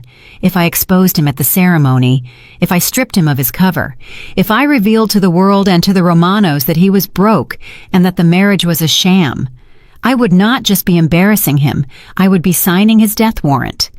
I leaned my forehead against the cool glass. Am I capable of that, I asked myself. Am I capable of delivering a man to his executioners? I thought about Linda. I thought about the way she treated my father. I thought about Tasha trembling in the bathroom. I thought about the sedatives they planned to put in my coffee. Yes, I was capable. In fact, I was looking forward to it. But I needed to be smart. If the Romanos were involved, I needed to make sure I was insulated. I needed the FBI to be there, not to save Jason, but to witness his fall. I went back to the desk and opened the laptop again. I typed a new email to V. Subject: the final nail. Message: V. I need you to leak the location of the wedding to the FBI Organized Crime Division. Tell them that a high-ranking associate of the Romano family will be laundering a significant amount of assets through the event. Do not mention Jason's name directly. Let them find him. I wanted the feds to crash the wedding. I wanted them to see the wire fraud in real time. Then I opened a second email window. This one was to my contact at the SEC. Subject: whistleblower complaint, Nexus Dynamics. I attached the forensic accounting file I had just read. I attached the proof of the fake employees and the laundered funds. I hit send. The trap was set. I had the mob on one side waiting for their money. I had the FBI on the other side waiting for a crime. And in the middle, I had Jason standing at the altar, thinking he was about to become a king. He was going to be squeezed from both sides until he popped. I closed the laptop for the final time. I felt a strange sense of peace. The anxiety of the last few days was gone. Now there was only the script. I just had to follow the lines. I walked back upstairs to the bedroom. Jason was still snoring. He had kicked the covers off. One arm was hanging over the side of the bed. I stood over him. I looked at his handsome face, the face I had fallen in love with. I wondered if he ever loved me. even for a second. Or if I was always just a mark, a walking ATM machine. It didn't matter anymore. I climbed into bed beside him. I pulled the duvet up to my chin. I lay there in the dark, listening to him breathe. In, breathe out. "Enjoy it, Jason," I whispered into the darkness. "Enjoy the air in your lungs, because tomorrow you're going to find it very hard to breathe." I closed my eyes and fell into a deep, dreamless sleep. I woke up the next morning to the sound of birds chirping. It was a beautiful day for a wedding. The sky was a piercing blue, the kind of blue that looks great in photos. Jason was already up. I could hear him singing in the shower. He was happy. He thought today was his payday. I stretched my arms over my head. I felt energized. I got out of bed and walked to the bathroom. I opened the door. Steam billowed out. Jason stuck his head out from behind the curtain. "Morning, beautiful," he beamed. "Happy wedding day." "Happy wedding day," I smiled back. I brushed my teeth, watching him dry off. He was whistling. "You seem in a good mood," I said. "Best mood of my life," he said, wrapping a towel around his waist. "Everything is falling into place, Claire. I can feel it. Today is going to be perfect." He walked over to me and kissed my forehead. "I have a surprise for you later," he whispered. "A wedding gift." "I bet you do," I thought. "A lifetime of debt and a drug-induced coma. I have a surprise for you too," I said out loud. He laughed. "I can't wait." I walked into the closet to choose my outfit for the morning preparation. My wedding dress was hanging there in a garment bag. It was a Vera Wang custom gown. It had cost $12,000. I ran my hand over the silk. It was a shame, really. It was a beautiful dress, but it was going to be even more beautiful when I wore it to bury him. I took out my phone and sent one last text to Tasha. "Stay close to the exit during the ceremony. When I start speaking, take Marcus and get out." Tasha replied instantly. "Understood. Good luck." I didn't need luck. I had the truth. And as the old saying goes, the truth shall set you free. But first, it was going to destroy everything in its path. I walked downstairs to find Linda already barking orders at the caterers. "No, no, no," she was yelling, pointing at a tray of appetizers. I said the caviar goes on the silver platters, not the crystal. "Are you incompetent?" She saw me coming down the stairs. "Claire," she snapped. "Finally! You need to talk to these people. They are ruining the aesthetic." "Good morning, Linda," I said, pouring myself a cup of coffee. I made sure to pour it myself. "No sedatives for me today, thanks." "You look tired," Linda said, critical eyes scanning my face. "Did you not sleep? You have bags under your eyes. We will need extra concealer." "I slept like a baby," I said, taking a sip. "Well, go get into makeup," Linda commanded. "The photographer will be here in an hour. We need pictures of the happy family before the guests arrive." I smiled. "Yes, Linda. We definitely need pictures. Evidence is very important." I walked out onto the terrace. The ocean was calm. I saw a black SUV parked down the road near the gate. It was discreet, but I knew what to look for. V and his team were in position. I saw another car parked further down, a sedan with tinted windows, the FBI. And somewhere out there in the shadows, the Romanos were watching too. Everyone was invited to the party. I raised my coffee cup to the horizon. Let the games begin. I turned and walked back into the house, ready to play the blushing bride one last time. The waitress at Le Bernardin had told me to hide and watch. Well, I was done hiding. Now it was time for the world to watch me. The bridal suite was a fortress of silk and sunlight. I stood before the full-length antique mirror, staring at the woman in the reflection. The Vera Wang gown was a masterpiece of architectural lace and tulle fitted to perfection. It cost more than most people earn in a year, but to me it did not look like a wedding dress. It looked like battle armor. The corset was the breastplate, the veil was the helmet, and the bouquet of white roses sitting on the vanity was the weapon I would carry into war. It was 11 in the morning, 1 hour before the ceremony began, 1 hour before the music started, and the guests turned their heads to watch the lamb walk to the slaughter, except the lamb had teeth. There was a soft knock on the door. It was the knock of a man who was unsure of his welcome, a hesitant, guilty rhythm. "Come in," I said, my voice steady and cool. The door opened and David Ross stepped inside, my lawyer, my father's friend, the man who had sat at our dinner table every Thanksgiving for 20 years, the man who had taught me how to read a contract when I was 12 years old. He looked terrible. He was wearing a tuxedo that cost $5,000, but he wore it like a prison uniform. His face was pale, his skin clammy. There was a sheen of sweat on his upper lip even though the room was perfectly climate-controlled. He was clutching a blue leather folder to his chest, as if it contained a bomb. In a way, it did. Claire David said, forcing a smile that did not reach his eyes. "You look breathtaking. Your father would be so proud." I turned slowly from the mirror. I let the silence hang in the air for a moment. I wanted him to feel the weight of my gaze. I wanted him to remember this moment when he was sitting in a federal interrogation room later tonight. "Thank you, David," I said. "I wish he was here to see this." "He trusted you so much, didn't he? He always said David Ross is the moral compass of this family." David flinched. It was subtle, a tiny twitch of his left eye, but I saw it. The guilt was eating him alive, but not enough to stop him. Greed is a powerful anesthetic. "Yes, well," he stammered, clearing his throat. "I try my best. Claire, I try my best." He walked over to the small table in the center of the room. He placed the blue folder down on the white tablecloth. His hands were shaking slightly. He tried to hide it by adjusting his cufflinks, but the tremor was undeniable. "We have a few final administrative details," he said, opening the folder. "Just the prenuptial agreement. We need the final signatures before the ceremony. It is standard procedure, of course, just to make sure everything is filed correctly with the county clerk on Monday." I walked over to the table. The silk of my dress rustled softly, a sound like dry leaves. I looked down at the document. It was thick. 30 pages of legal density designed to bore anyone who tried to read it. But I knew exactly what was on page 4. I had heard him planning the switch at the restaurant. I knew that the page facing me now was not the page he had sent me last week. This page contained the clause that would strip me of my fortune if I was deemed mentally incompetent. This page gave Jason the power to commit me to an institution and liquidate my assets. I reached out and ran my finger over the paper. It felt heavy. "Is this the same version we discussed last week, David?" I asked, looking up at him. He could not meet my eyes. He looked at the window, then at the floor, anywhere but at me. "Yes, absolutely," he said too quickly. "Identical, just a clean copy for the signature. No changes."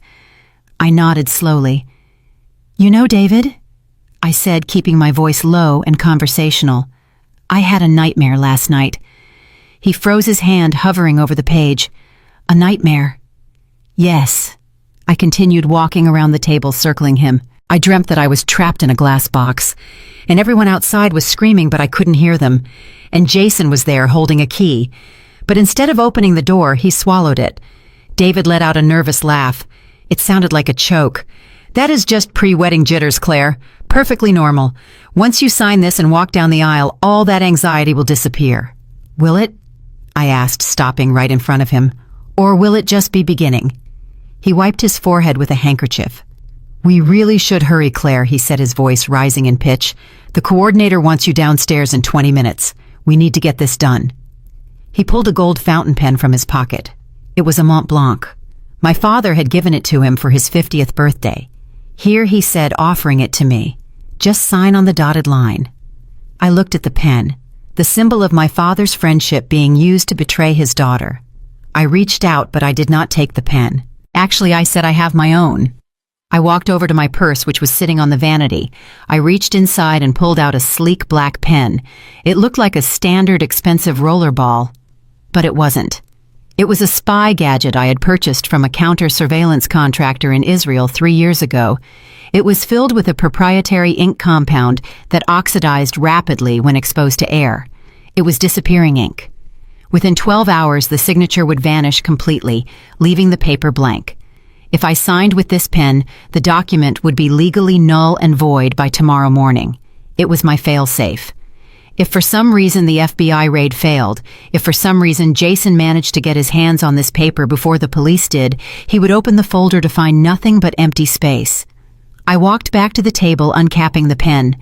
I looked David dead in the eye. "David," I said, "I want you to look at me." He looked up reluctantly. His eyes were watery with fear. "Are you absolutely sure that this document is in my best interest?" I asked. "As my lawyer and as my fiduciary, are you telling me that this protects me?" This was his last chance. his final opportunity for redemption. If he told the truth now, if he broke down and confessed, I might have shown mercy. I might have asked the prosecutor for leniency. David swallowed hard. I could see the Adam's apple bob in his throat.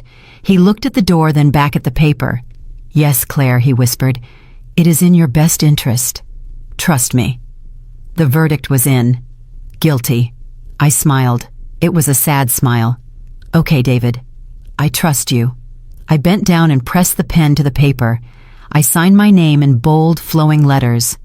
Claire Elizabeth Galloway. The ink was dark and permanent looking. No one could tell the difference. I dated it. There I said, capping the pen and sliding the folder back to him. Done. David let out a breath that sounded like a tire deflating. He grabbed the folder, closing it quickly as if afraid the words might jump off the page and accuse him. "Excellent," he said. "Perfect. I will keep this safe in my briefcase. I will file it first thing Monday morning." "I bet you will," I thought. "Or maybe you will try to cash it in tonight when the Romanos come calling." "Thank you, David," I said. "You can go now. I need a moment alone before the ceremony." "Of course," he said, backing toward the door. "You look beautiful, Claire. Really. Good luck out there." He turned and fled the room. He walked fast, desperate to get away from the scene of the crime. I waited until the door clicked shut. Then I turned toward the large ornate mirror on the wall. I did not look at myself. I looked at the frame, specifically at the small carved rosette in the top right corner. "Did you get that, V?" I asked out loud. A voice came from the small earpiece I had hidden in my right ear covered by my hair. Crystal clear, Claire. "We have him on video presenting the fraudulent document. We have his verbal confirmation that it was unchanged, and we have him witnessing the signature. That is fraud, misrepresentation, and breach of fiduciary duty. The feds are loving this." "Good," I said, and Claire V added, his voice sounding amused. "Nice touch with the pen." I smiled, touching the black pen on the vanity. "Always have a backup plan, V. You taught me that. What is the status of the target?" I asked. "Jason is in the groom's suite," V reported. "He is drinking heavily. The Romanos just sent a delivery guy with a package for him. It was a single dead rose, a reminder of the deadline. He is terrified. He thinks this piece of paper David just collected is the only thing saving his life." I walked to the window and looked out at the lawn. The guests were arriving. Luxury cars were pulling up the driveway. I saw the FBI sedan repositioning near the service entrance. "Jason thinks he has won," I said. "He thinks he has the golden ticket." "Let him think that for another hour," V said. "The higher he flies, the harder he falls." I turned back to the room. I picked up my bouquet. The white roses were heavy. They smelled sweet and innocent. I looked at the empty space on the table where the folder had been. David Ross had just walked out of this room with a blank piece of paper and a prison sentence. I took a deep breath. It was time. I checked my makeup one last time.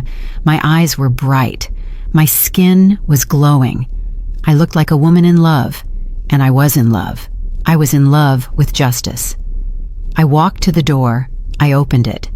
The hallway was empty. The music from the string quartet drifted up from the garden, canon in D. I began my walk to the stairs. Every step was a countdown. 10, 9, 8. I thought about the little girl who used to trust David Ross. I thought about the woman who had trusted Jason Evans. They were both gone. 7, 6, 5. In their place was a CEO who was about to close the biggest deal of her life. 4, 3, 2. I reached the top of the grand staircase. Below me, the faces of 200 guests turned to look up.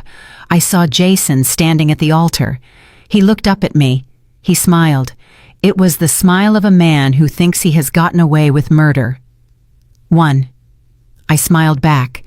I started to descend. Here comes the bride, I thought, and she is bringing hell with her. The organ music swelled, filling the vaulted ceiling of the cathedral. It was Pachelbel's Canon in D, played with a richness that vibrated in the floorboards. I took my first step down the aisle. The runner was white velvet soft beneath my heels. On either side of me, 500 of New York's elite turned their heads. I saw senators. I saw hedge fund managers. I saw socialites who would sell their own children for a mention in Vogue. They were all smiling at me. They saw a fairy tale. They saw a merger of beauty and ambition. They had no idea they were attending a public execution. My father walked beside me. His arm was linked through mine. He was trembling slightly, not from age, but from emotion. He squeezed my arm. "You look beautiful, Claire," he whispered. "Are you ready?" I looked at him. His eyes were shining with pride. He still didn't know the full extent of the plan. He only knew that I was going to stand up for myself. He didn't know I was going to burn the building down. "I am ready, Dad," I said. "I have never been more ready." We walked past the pews. I saw faces I recognized. There was Mrs. Vanderbilt wearing a hat that looked like a satellite dish. There was the CEO of the bank where I held my accounts looking nervous because he knew about the freeze order. And there near the back was Tasha. She was sitting on the edge of her seat clutching her purse. Beside her, Marcus looked pale and sweaty. Tasha caught my eye. She gave a barely perceptible nod. She was ready to run. I looked ahead toward the altar. Jason stood there. He was wearing a custom Tom Ford tuxedo. He looked like a movie star. His hair was perfectly coiffed. His smile was dazzling. He watched me approach with the hungry look of a wolf watching a lamb trot into the den. Beside him stood his best man, a frat brother from college, who was currently out on bail for insider trading. And behind them sat Linda.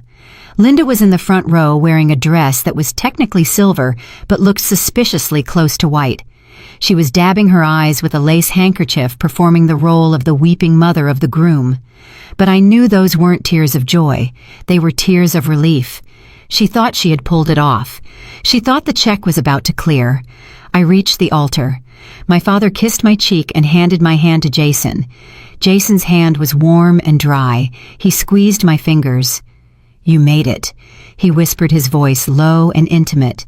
"I was worried you might get cold feet." I looked up at him through my veil. "I wouldn't miss this for the world, Jason," I whispered back. We turned to face the priest. Father McGregor was a kind old man with thick glasses. He smiled at us benevolently. "Dearly beloved," he began, his voice echoing through the silent church. "We are gathered here today in the sight of God and these witnesses to join this man and this woman in holy matrimony." I tuned him out. I was counting the seconds. I was scanning the room.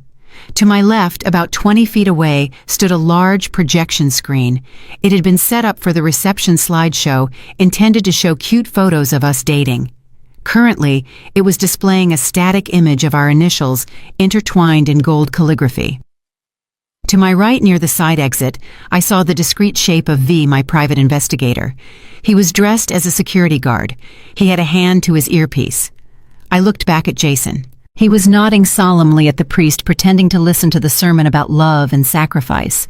It was nauseating. This man didn't know the meaning of sacrifice. He only knew the meaning of take. The priest continued, "Love is patient. Love is kind. It does not envy. It does not boast. It is not proud." I felt a laugh bubbling up in my chest. It was a hysterical, dangerous laugh. I swallowed it down, turning it into fuel.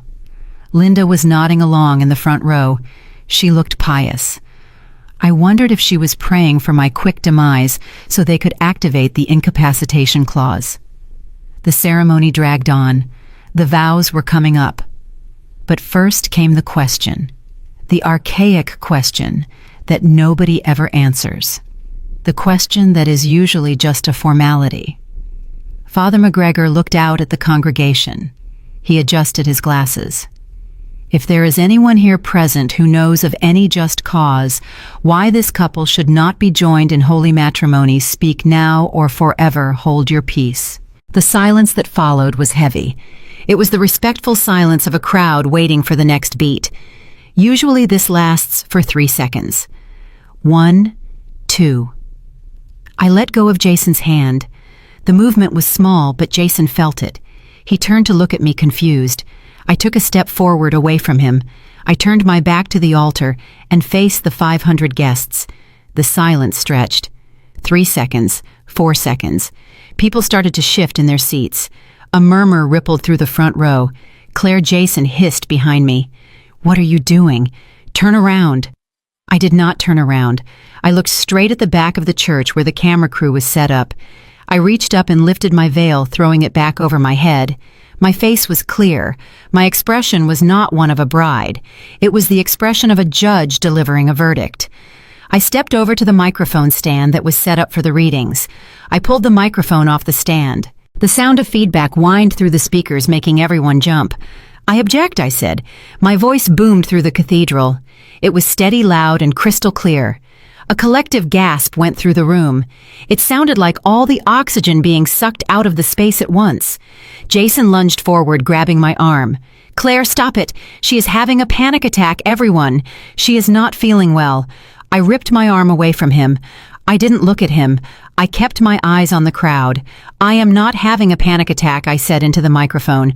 "I am having a moment of clarity. I object to this marriage, and I object on the grounds of fraud, conspiracy, and attempted murder."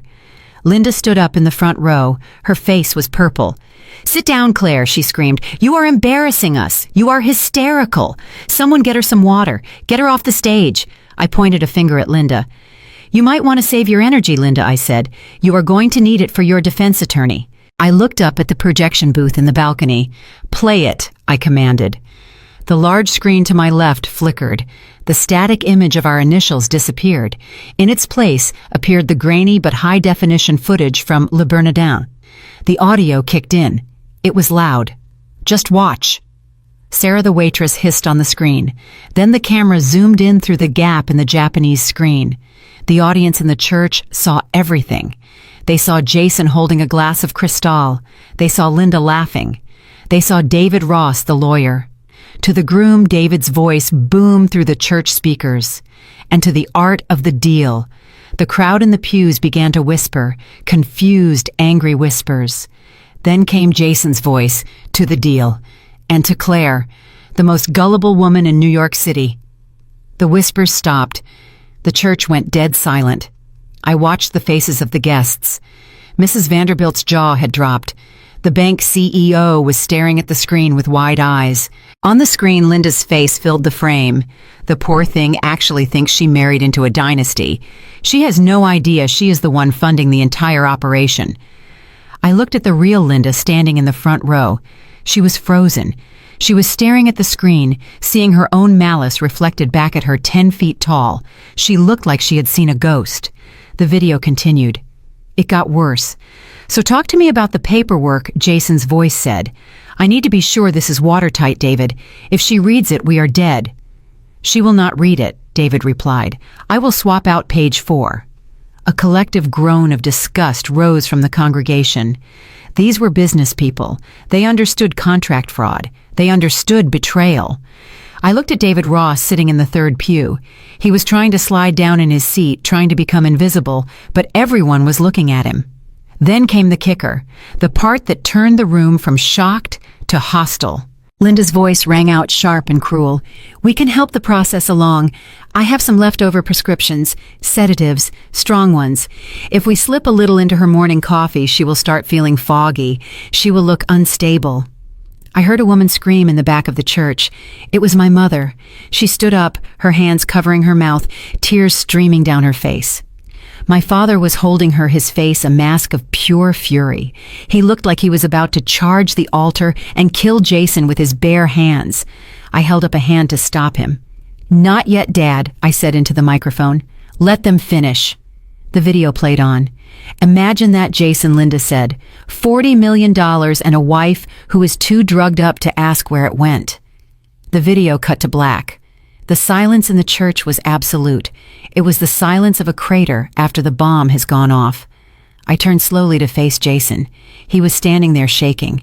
His face was gray. He looked like a man who had just been stripped naked in front of the world. He tried to speak. He tried to form words, but nothing came out.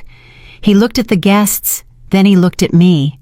"Claire," he croaked, "it is a deep fake. It is AI." "I never said that. You know I love you." I walked closer to him. I held the microphone up so everyone could hear my reply.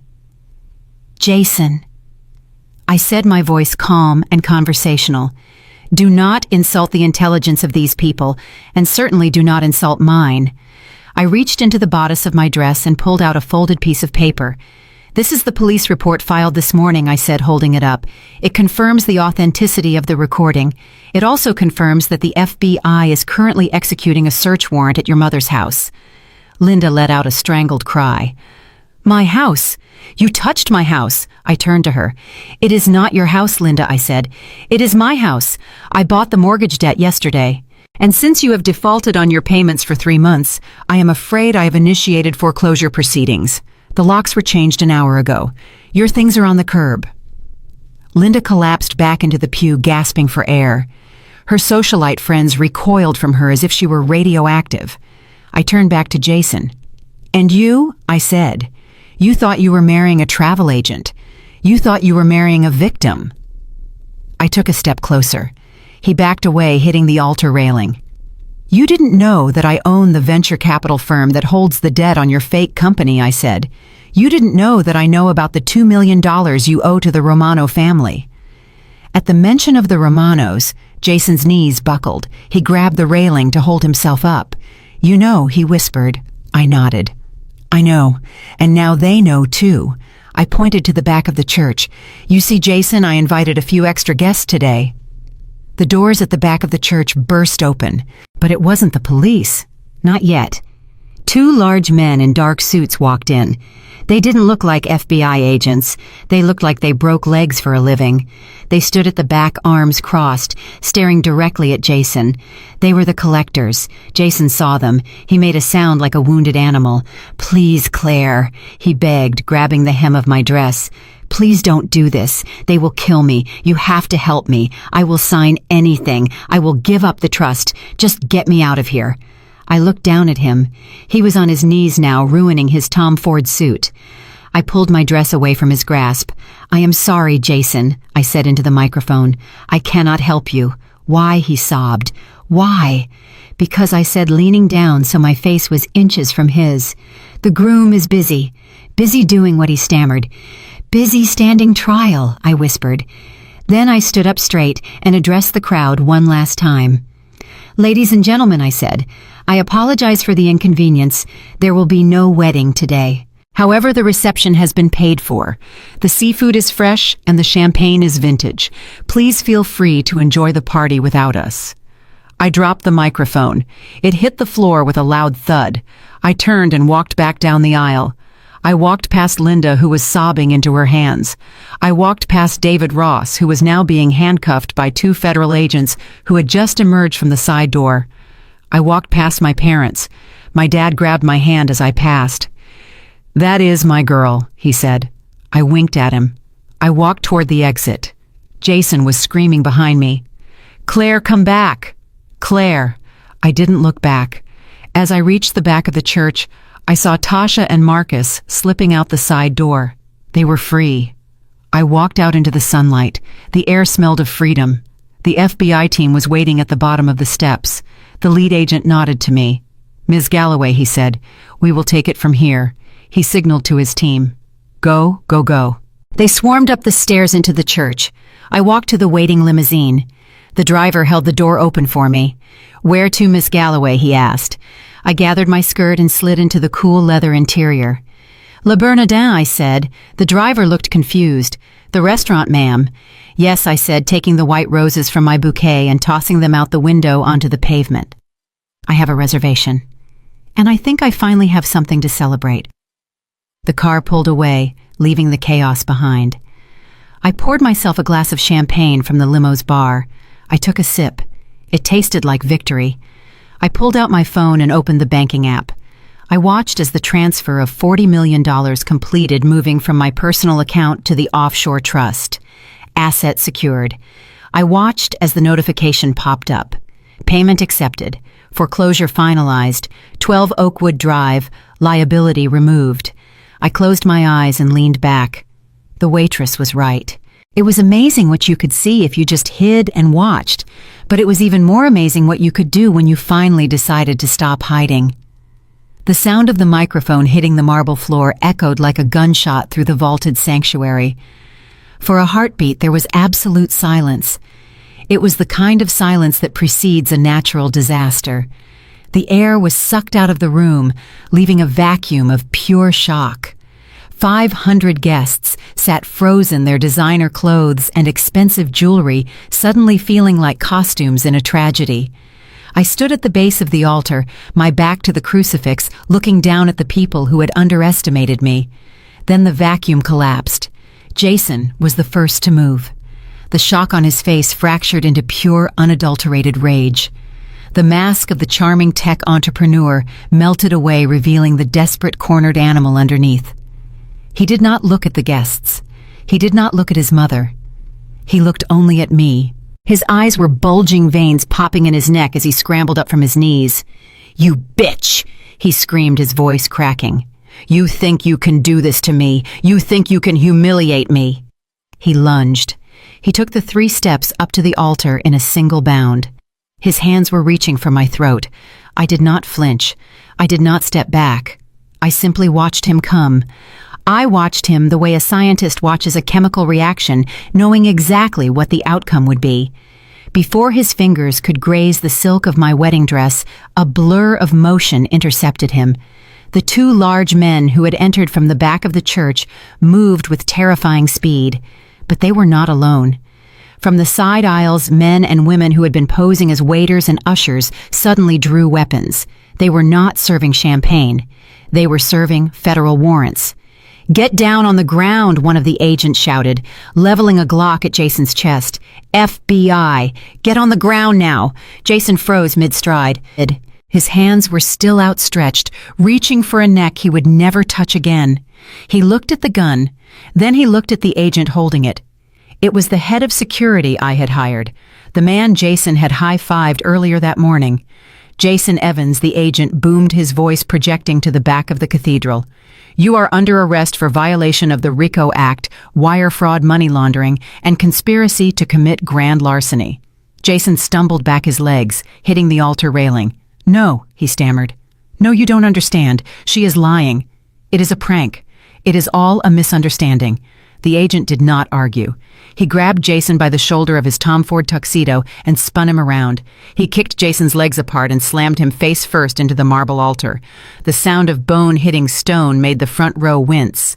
"You have the right to remain silent," the agent recited, pulling a pair of heavy steel handcuffs from his belt. "Anything you say can and will be used against you in a court of law." I watched as the metal cuffs clicked shut around Jason's wrists. The sound was sweeter than any wedding bell I had ever heard. Jason was struggling, thrashing against the agent's grip.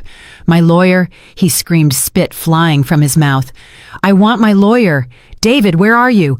David, do something." I turned my gaze to the third pew. David Ross was trying to make himself small. He had stood up when the commotion started and was attempting to shuffle toward the side exit, keeping his head down, hoping to blend into the panic. He clutching his briefcase to his chest, the briefcase that contained the disappearing ink contract. I pointed a finger at him. "There is your lawyer, Jason," I said, my voice cutting through the noise. "But I don't think he can help you. He has his own problems." 2 more agents emerged from the sacristy, blocking David's path. One of them was a woman with a stern face and a badge hanging around her neck. "David Ross," she said, stepping into his personal space. David looked up, his face the color of old paper. "I am an officer of the court," he squeaked. "You cannot touch me without a warrant." The female agent smiled. It was not a nice smile. "We have a warrant, Mr. Ross, and we have the Bar Association on the phone. You are under arrest for fraud, breach of fiduciary duty, and tampering with legal documents." She reached out and snatched the briefcase from his hands. "That is privileged client communication," David protested feebly. "Not when it is evidence of a crime," the agent said. She spun him around. David did not fight. He didn't have the fight in him. He slumped his shoulders, accepting his fate. As they cuffed him, he looked over at me. His eyes were filled with a mixture of hatred and confusion. He still couldn't understand how the little girl he had patronized for years had just orchestrated his destruction. I held his gaze until they dragged him away. The church was in chaos now. Guests were standing up, murmuring, taking photos with their phones. The veneer of polite society had shattered. This was a spectacle, and they were the audience. But I wasn't done. There was one more person who needed to be addressed. The architect of my misery, the woman who had sneered at my parents, the woman who had planned to drug me. Linda. She was still in the front pew, slumped against the velvet cushion. She looked small. The arrogance that usually inflated her like a balloon had been punctured.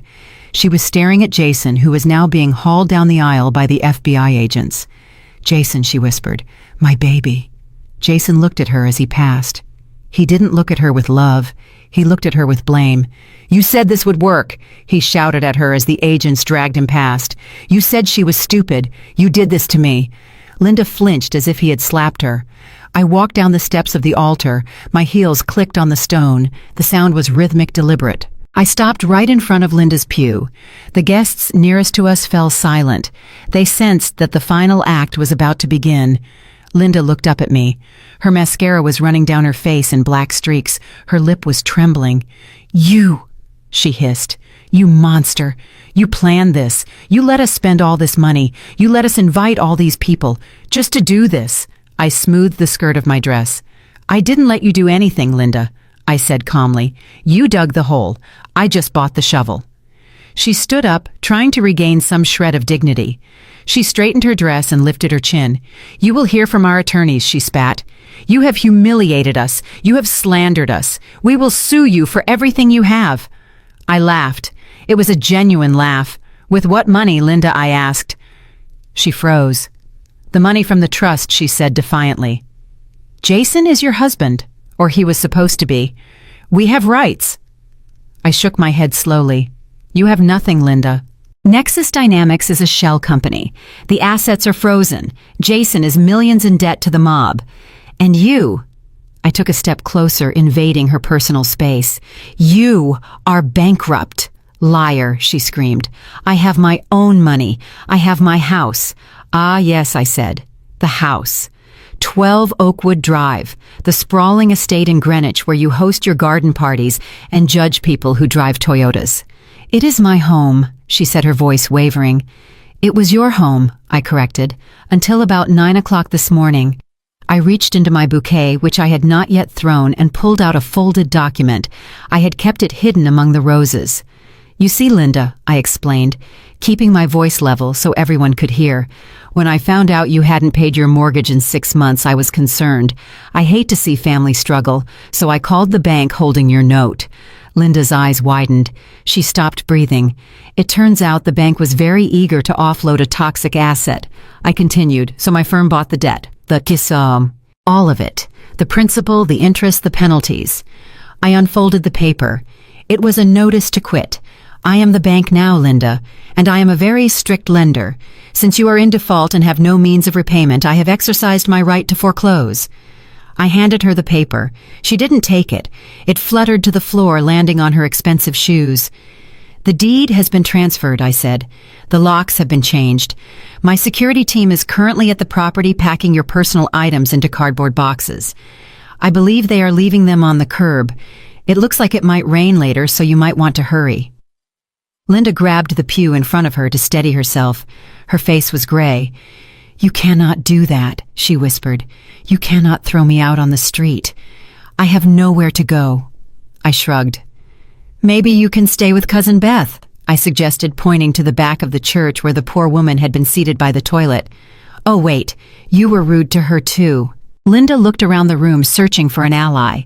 She looked at Mrs. Vanderbilt. Mrs. Vanderbilt looked away, pretending to examine her manicure. She looked at the senator.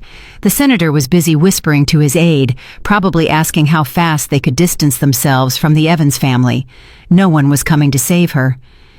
"What are you going to do with it?" she asked, her voice hollow. "My beautiful house. My garden." I smiled. This was the part I had been waiting for. The cherry on top of the sundae. "Well," I said, tapping my chin thoughtfully, "I was thinking about selling it. But then I remembered how much you hate animals. I remembered how you kicked that poor dog at the rehearsal dinner." Linda stared at me, uncomprehending. "So I decided to repurpose the property," I said. "I have already signed a lease agreement with the Tri-State Animal Welfare Society." A ripple of laughter went through the crowd. "Starting Monday, I continued your beloved estate will be the new headquarters for the largest no-kill shelter in the state. We are going to turn the ballroom into a kennel for stray pit bulls. The garden will be a play area for recovering street dogs. And your master bedroom." I leaned in close, whispering the final blow. Your master bedroom will be the birthing suite for pregnant cats." Linda made a sound that wasn't quite human. It was a strangled gasp of pure horror. Her knees gave out. She collapsed back onto the pew, sobbing uncontrollably. "My house," she wailed. "My beautiful house, filled with filth." I stood over her, looking down. "It was filled with filth before Linda," I said coldly. "Trash, like you and your son. Now it will finally be filled with creatures who know the meaning of loyalty." I turned away from her. I was done. The church was still buzzing, but the energy had changed. It wasn't shock anymore. It was awe. They were looking at me not as a jilted bride, but as a force of nature. I saw my parents standing in the aisle. My dad was beaming. He gave me a thumbs up. My mom was wiping tears from her eyes, but she was smiling too. I walked toward them. "Let's go, Dad," I said, taking his arm. "I am starving, and I believe I promised everyone a seafood tower." We walked down the aisle together. The guests parted like the Red Sea. No one said a word. They just watched. As we reached the heavy oak doors at the back of the church, I stopped. I looked back one last time. The FBI agents were marching Jason out the side door. He was weeping now, his head hung low. David Ross was being shoved into a waiting sedan outside. Linda was alone in the front row, a small, broken figure in a silver dress, sobbing over the loss of her status. The image was perfect. It was better than any wedding photo. I turned to the camera crew, who were still filming. "Cut," I said. Then I walked out into the sunlight. The air outside was crisp and clean. The humidity of the church was gone. I took a deep breath, filling my lungs. My limousine was waiting. The driver stood at attention. "To the reception, ma'am," he asked. I looked at my dad. "Actually, Dad," I said, "do you want to go to the reception? Do you want to eat with these people?" My dad looked at the church filled with social climbers and fake friends. "Not really, sweetheart," he said. "I would rather have a burger," I laughed. "Driver," I said, "cancel the reservation at Le Bernardin, take us to the best burger joint in the city, and find a place that allows dogs. I think I want to adopt a puppy." The driver smiled. "Yes, ma'am." I got into the car. As the door closed, I felt a vibration in my phone. It was a notification from the security system at 12 Oakwood Drive. Motion detected, front porch. I opened the app. The live feed showed a team of movers stacking Louis Vuitton trunks on the sidewalk. It started to drizzle. I watched for a moment as the rain began to soak the expensive leather. Then I closed the app. I didn't need to watch anymore. The show was over. The car pulled away, merging into the New York traffic. I was $40 million richer than I would have been if I had signed that paper. I was single. I was free. And somewhere in a federal holding cell, Jason Evans was realizing that the page 4 he had tried to swap was actually the page that ended his life. I leaned back against the seat and closed my eyes. The waitress was right. 10 minutes. That is all it took. 10 minutes to listen. And a lifetime to make them pay. The view from my corner office on the 40th floor of the Galloway Tower is spectacular. From here, Manhattan looks like a circuit board of steel and glass, a complex machine that runs on money and ambition. 7 days ago, I was standing in a church watching my life implode. Today, I was sitting in my Aeron chair, watching my net worth expand. The silence in my office was absolute. It was not the heavy, suffocating silence of secrets that had filled my home with Jason. It was the productive, clean silence of power. I took a sip of my espresso. It was bitter and hot, just the way I liked it. On the large mahogany conference table in front of me sat 3 of my senior partners. There was Sarah, my chief financial officer. There was Michael, my general counsel, and there was V, who had traded his security guard uniform for a bespoke Italian suit. We were reviewing the quarterly projections for the firm. The mood was light. We had just closed the acquisition of a rival tech firm, a real one this time, not a shell company like Nexus Dynamics. Then the phone on my desk rang. It was not my cell phone. It was the direct landline, the number that only family and emergency contacts had. I looked at the caller ID display. It glowed with a harsh orange light. New York Metropolitan Correctional Center. Inmate collect call. The room went quiet. Sarah looked up from her spreadsheet. Michael stopped typing. V leaned back in his chair, a slow smile spreading across his face. They all knew who it was. I reached out my hand. My manicure was a deep blood red today, a power color. I pressed the speaker button. A robotic female voice filled the room. "You have a collect call from an inmate, Jason Evans. To accept charges, press 1. I pressed 1. The beep was loud in the quiet office. Claire. "Claire, are you there?" Jason's voice was unrecognizable. It was high-pitched, cracked, and desperate. It sounded like a child who had woken up in a nightmare. I did not answer. I simply leaned back in my chair, crossing my legs.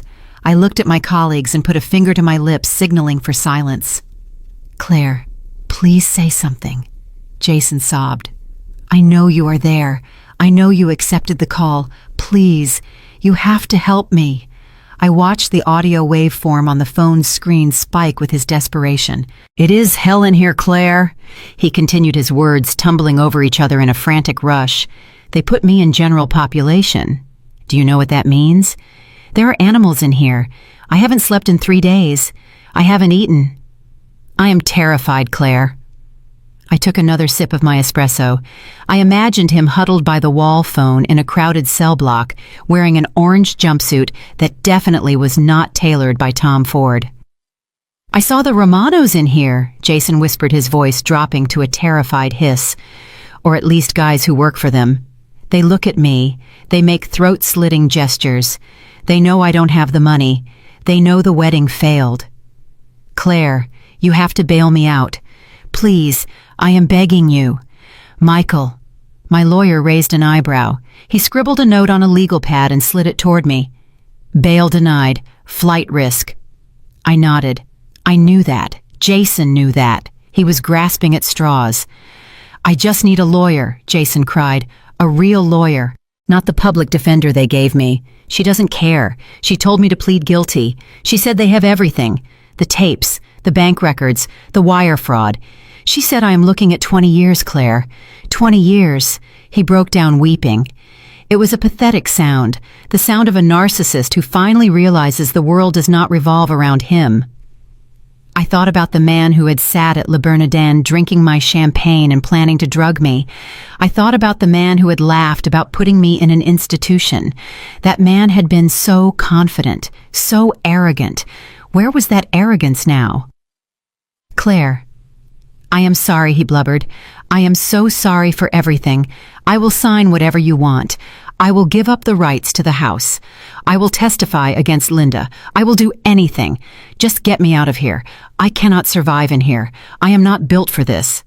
He was right. He wasn't built for consequences. He was a parasite who had lived off the lifeblood of others his whole life. And now he was starving. I looked at V. V checked his watch and held up 5 fingers. 5 seconds left before the system automatically cut off the call.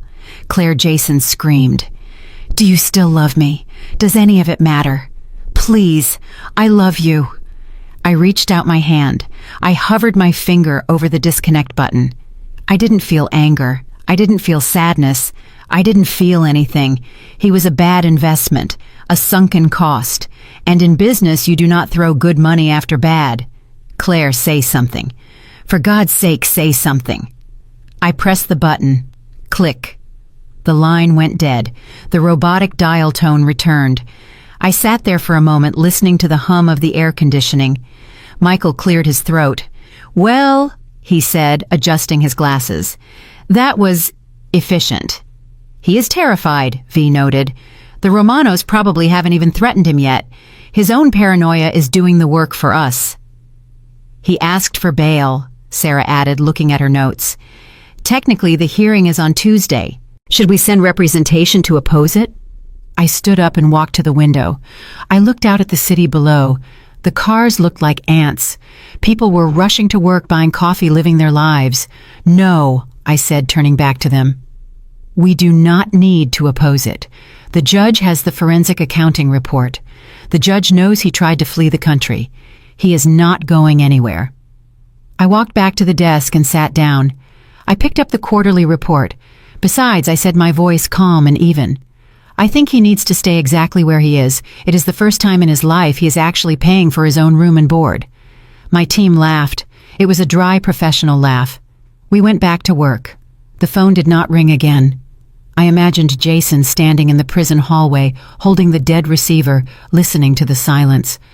That silence was my final vow to him. I had promised to love, honor, and cherish. Instead, I had chosen to audit, prosecuting, and vanish. Silence. I realized was the loudest sound in the world when you are the one left holding the phone. I turned the page of the report. Next item on the agenda, I said. And just like that, Jason Evans ceased to exist. 2 days later, I stood in the middle of a derelict warehouse in Brooklyn. The air smelled of dust and potential. Sunlight streamed through the high industrial windows, illuminating the floating particles like gold dust. It was a raw space, a space that needed vision. Tasha stood beside me.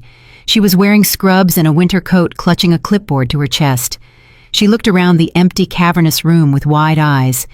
She didn't know why we were here. She probably thought I was going to sell the building and wanted a second opinion on the structural integrity. "What is this place, Claire?" she asked, her voice echoing slightly in the vastness. I walked over to a rusted pillar and patted it.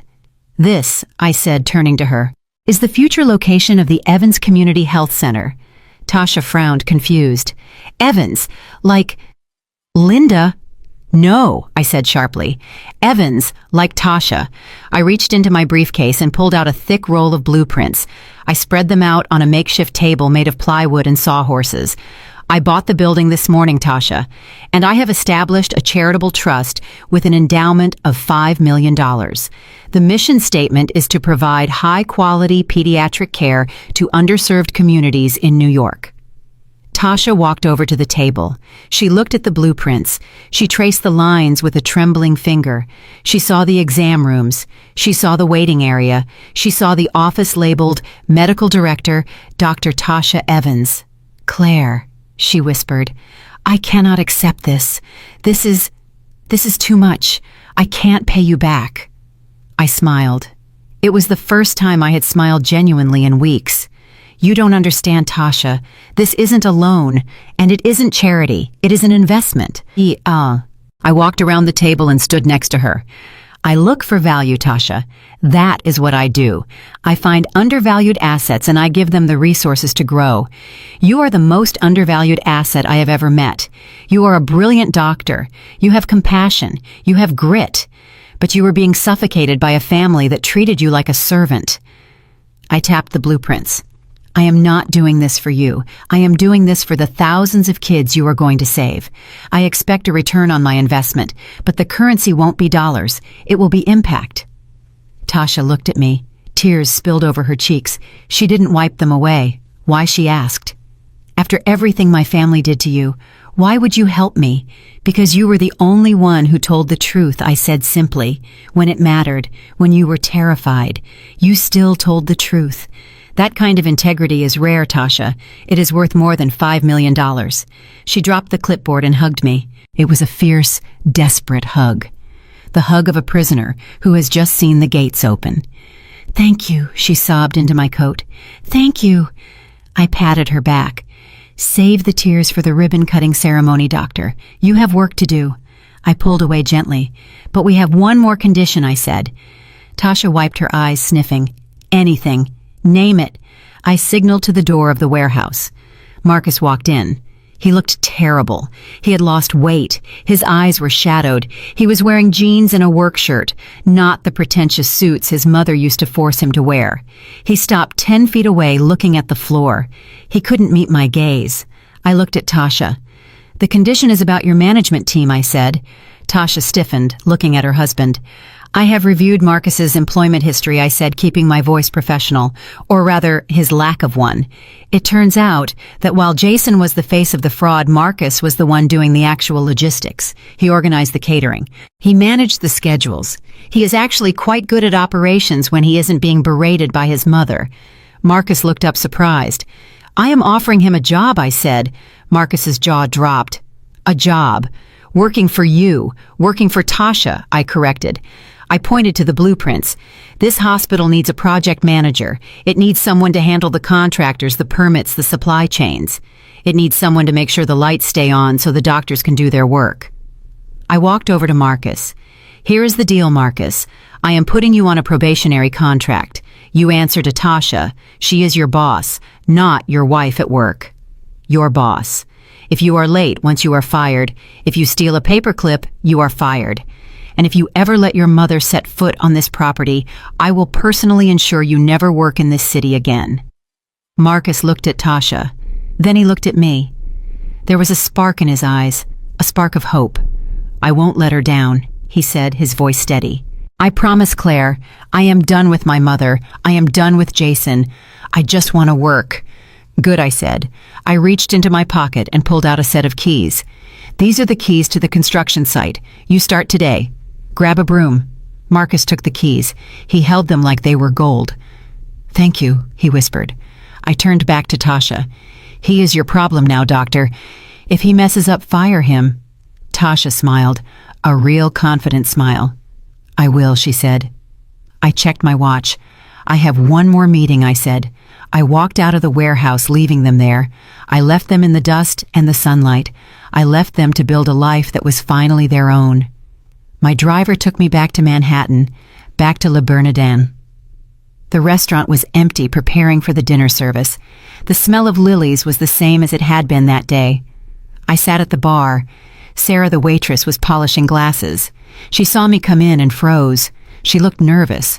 She probably thought I was angry that she had involved herself in my drama. She walked over, wiping her hands on her apron. Miss Galloway, she said, I didn't expect to see you again. I ordered a sparkling water. I wanted to return something, I said. I reached into my purse and pulled out a white envelope.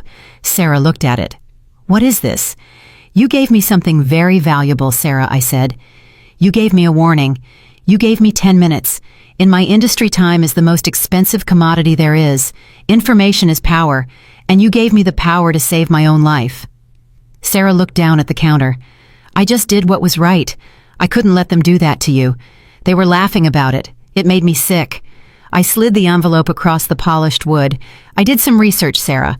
I hope you don't mind. I know you are studying forensic psychology at NYU at night. I know you are drowning in student loans.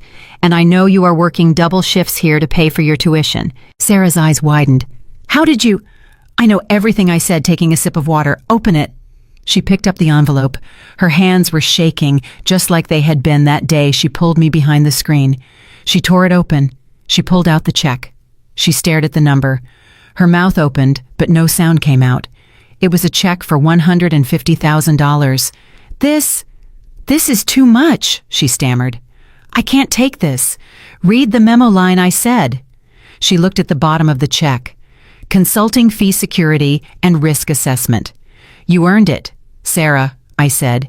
You provided a vital service to my firm. This isn't a gift. It is compensation.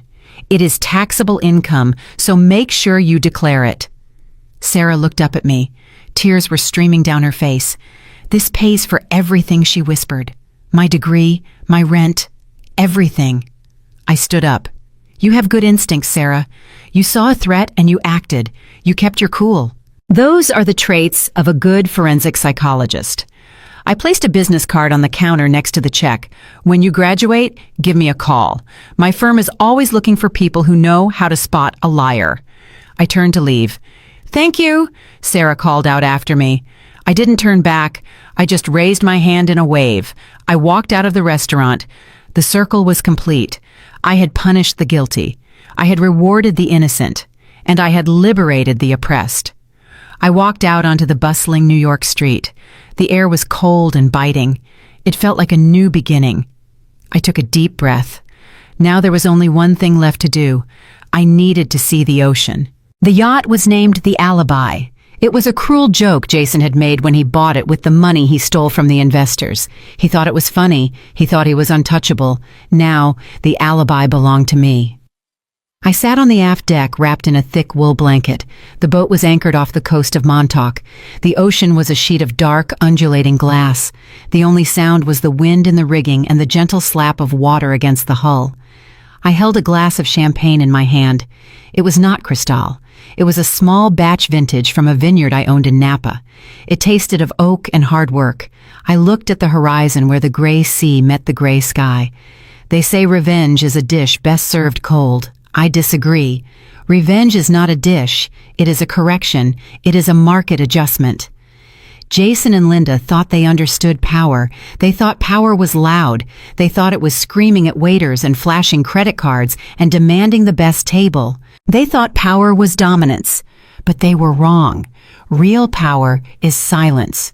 Real power is the ability to sit in a room while people plot your destruction and smile because you know exactly when the trap door is going to open. I took a sip of champagne. They looked at me and they saw a young white woman. They saw a demographic. They saw a stereotype.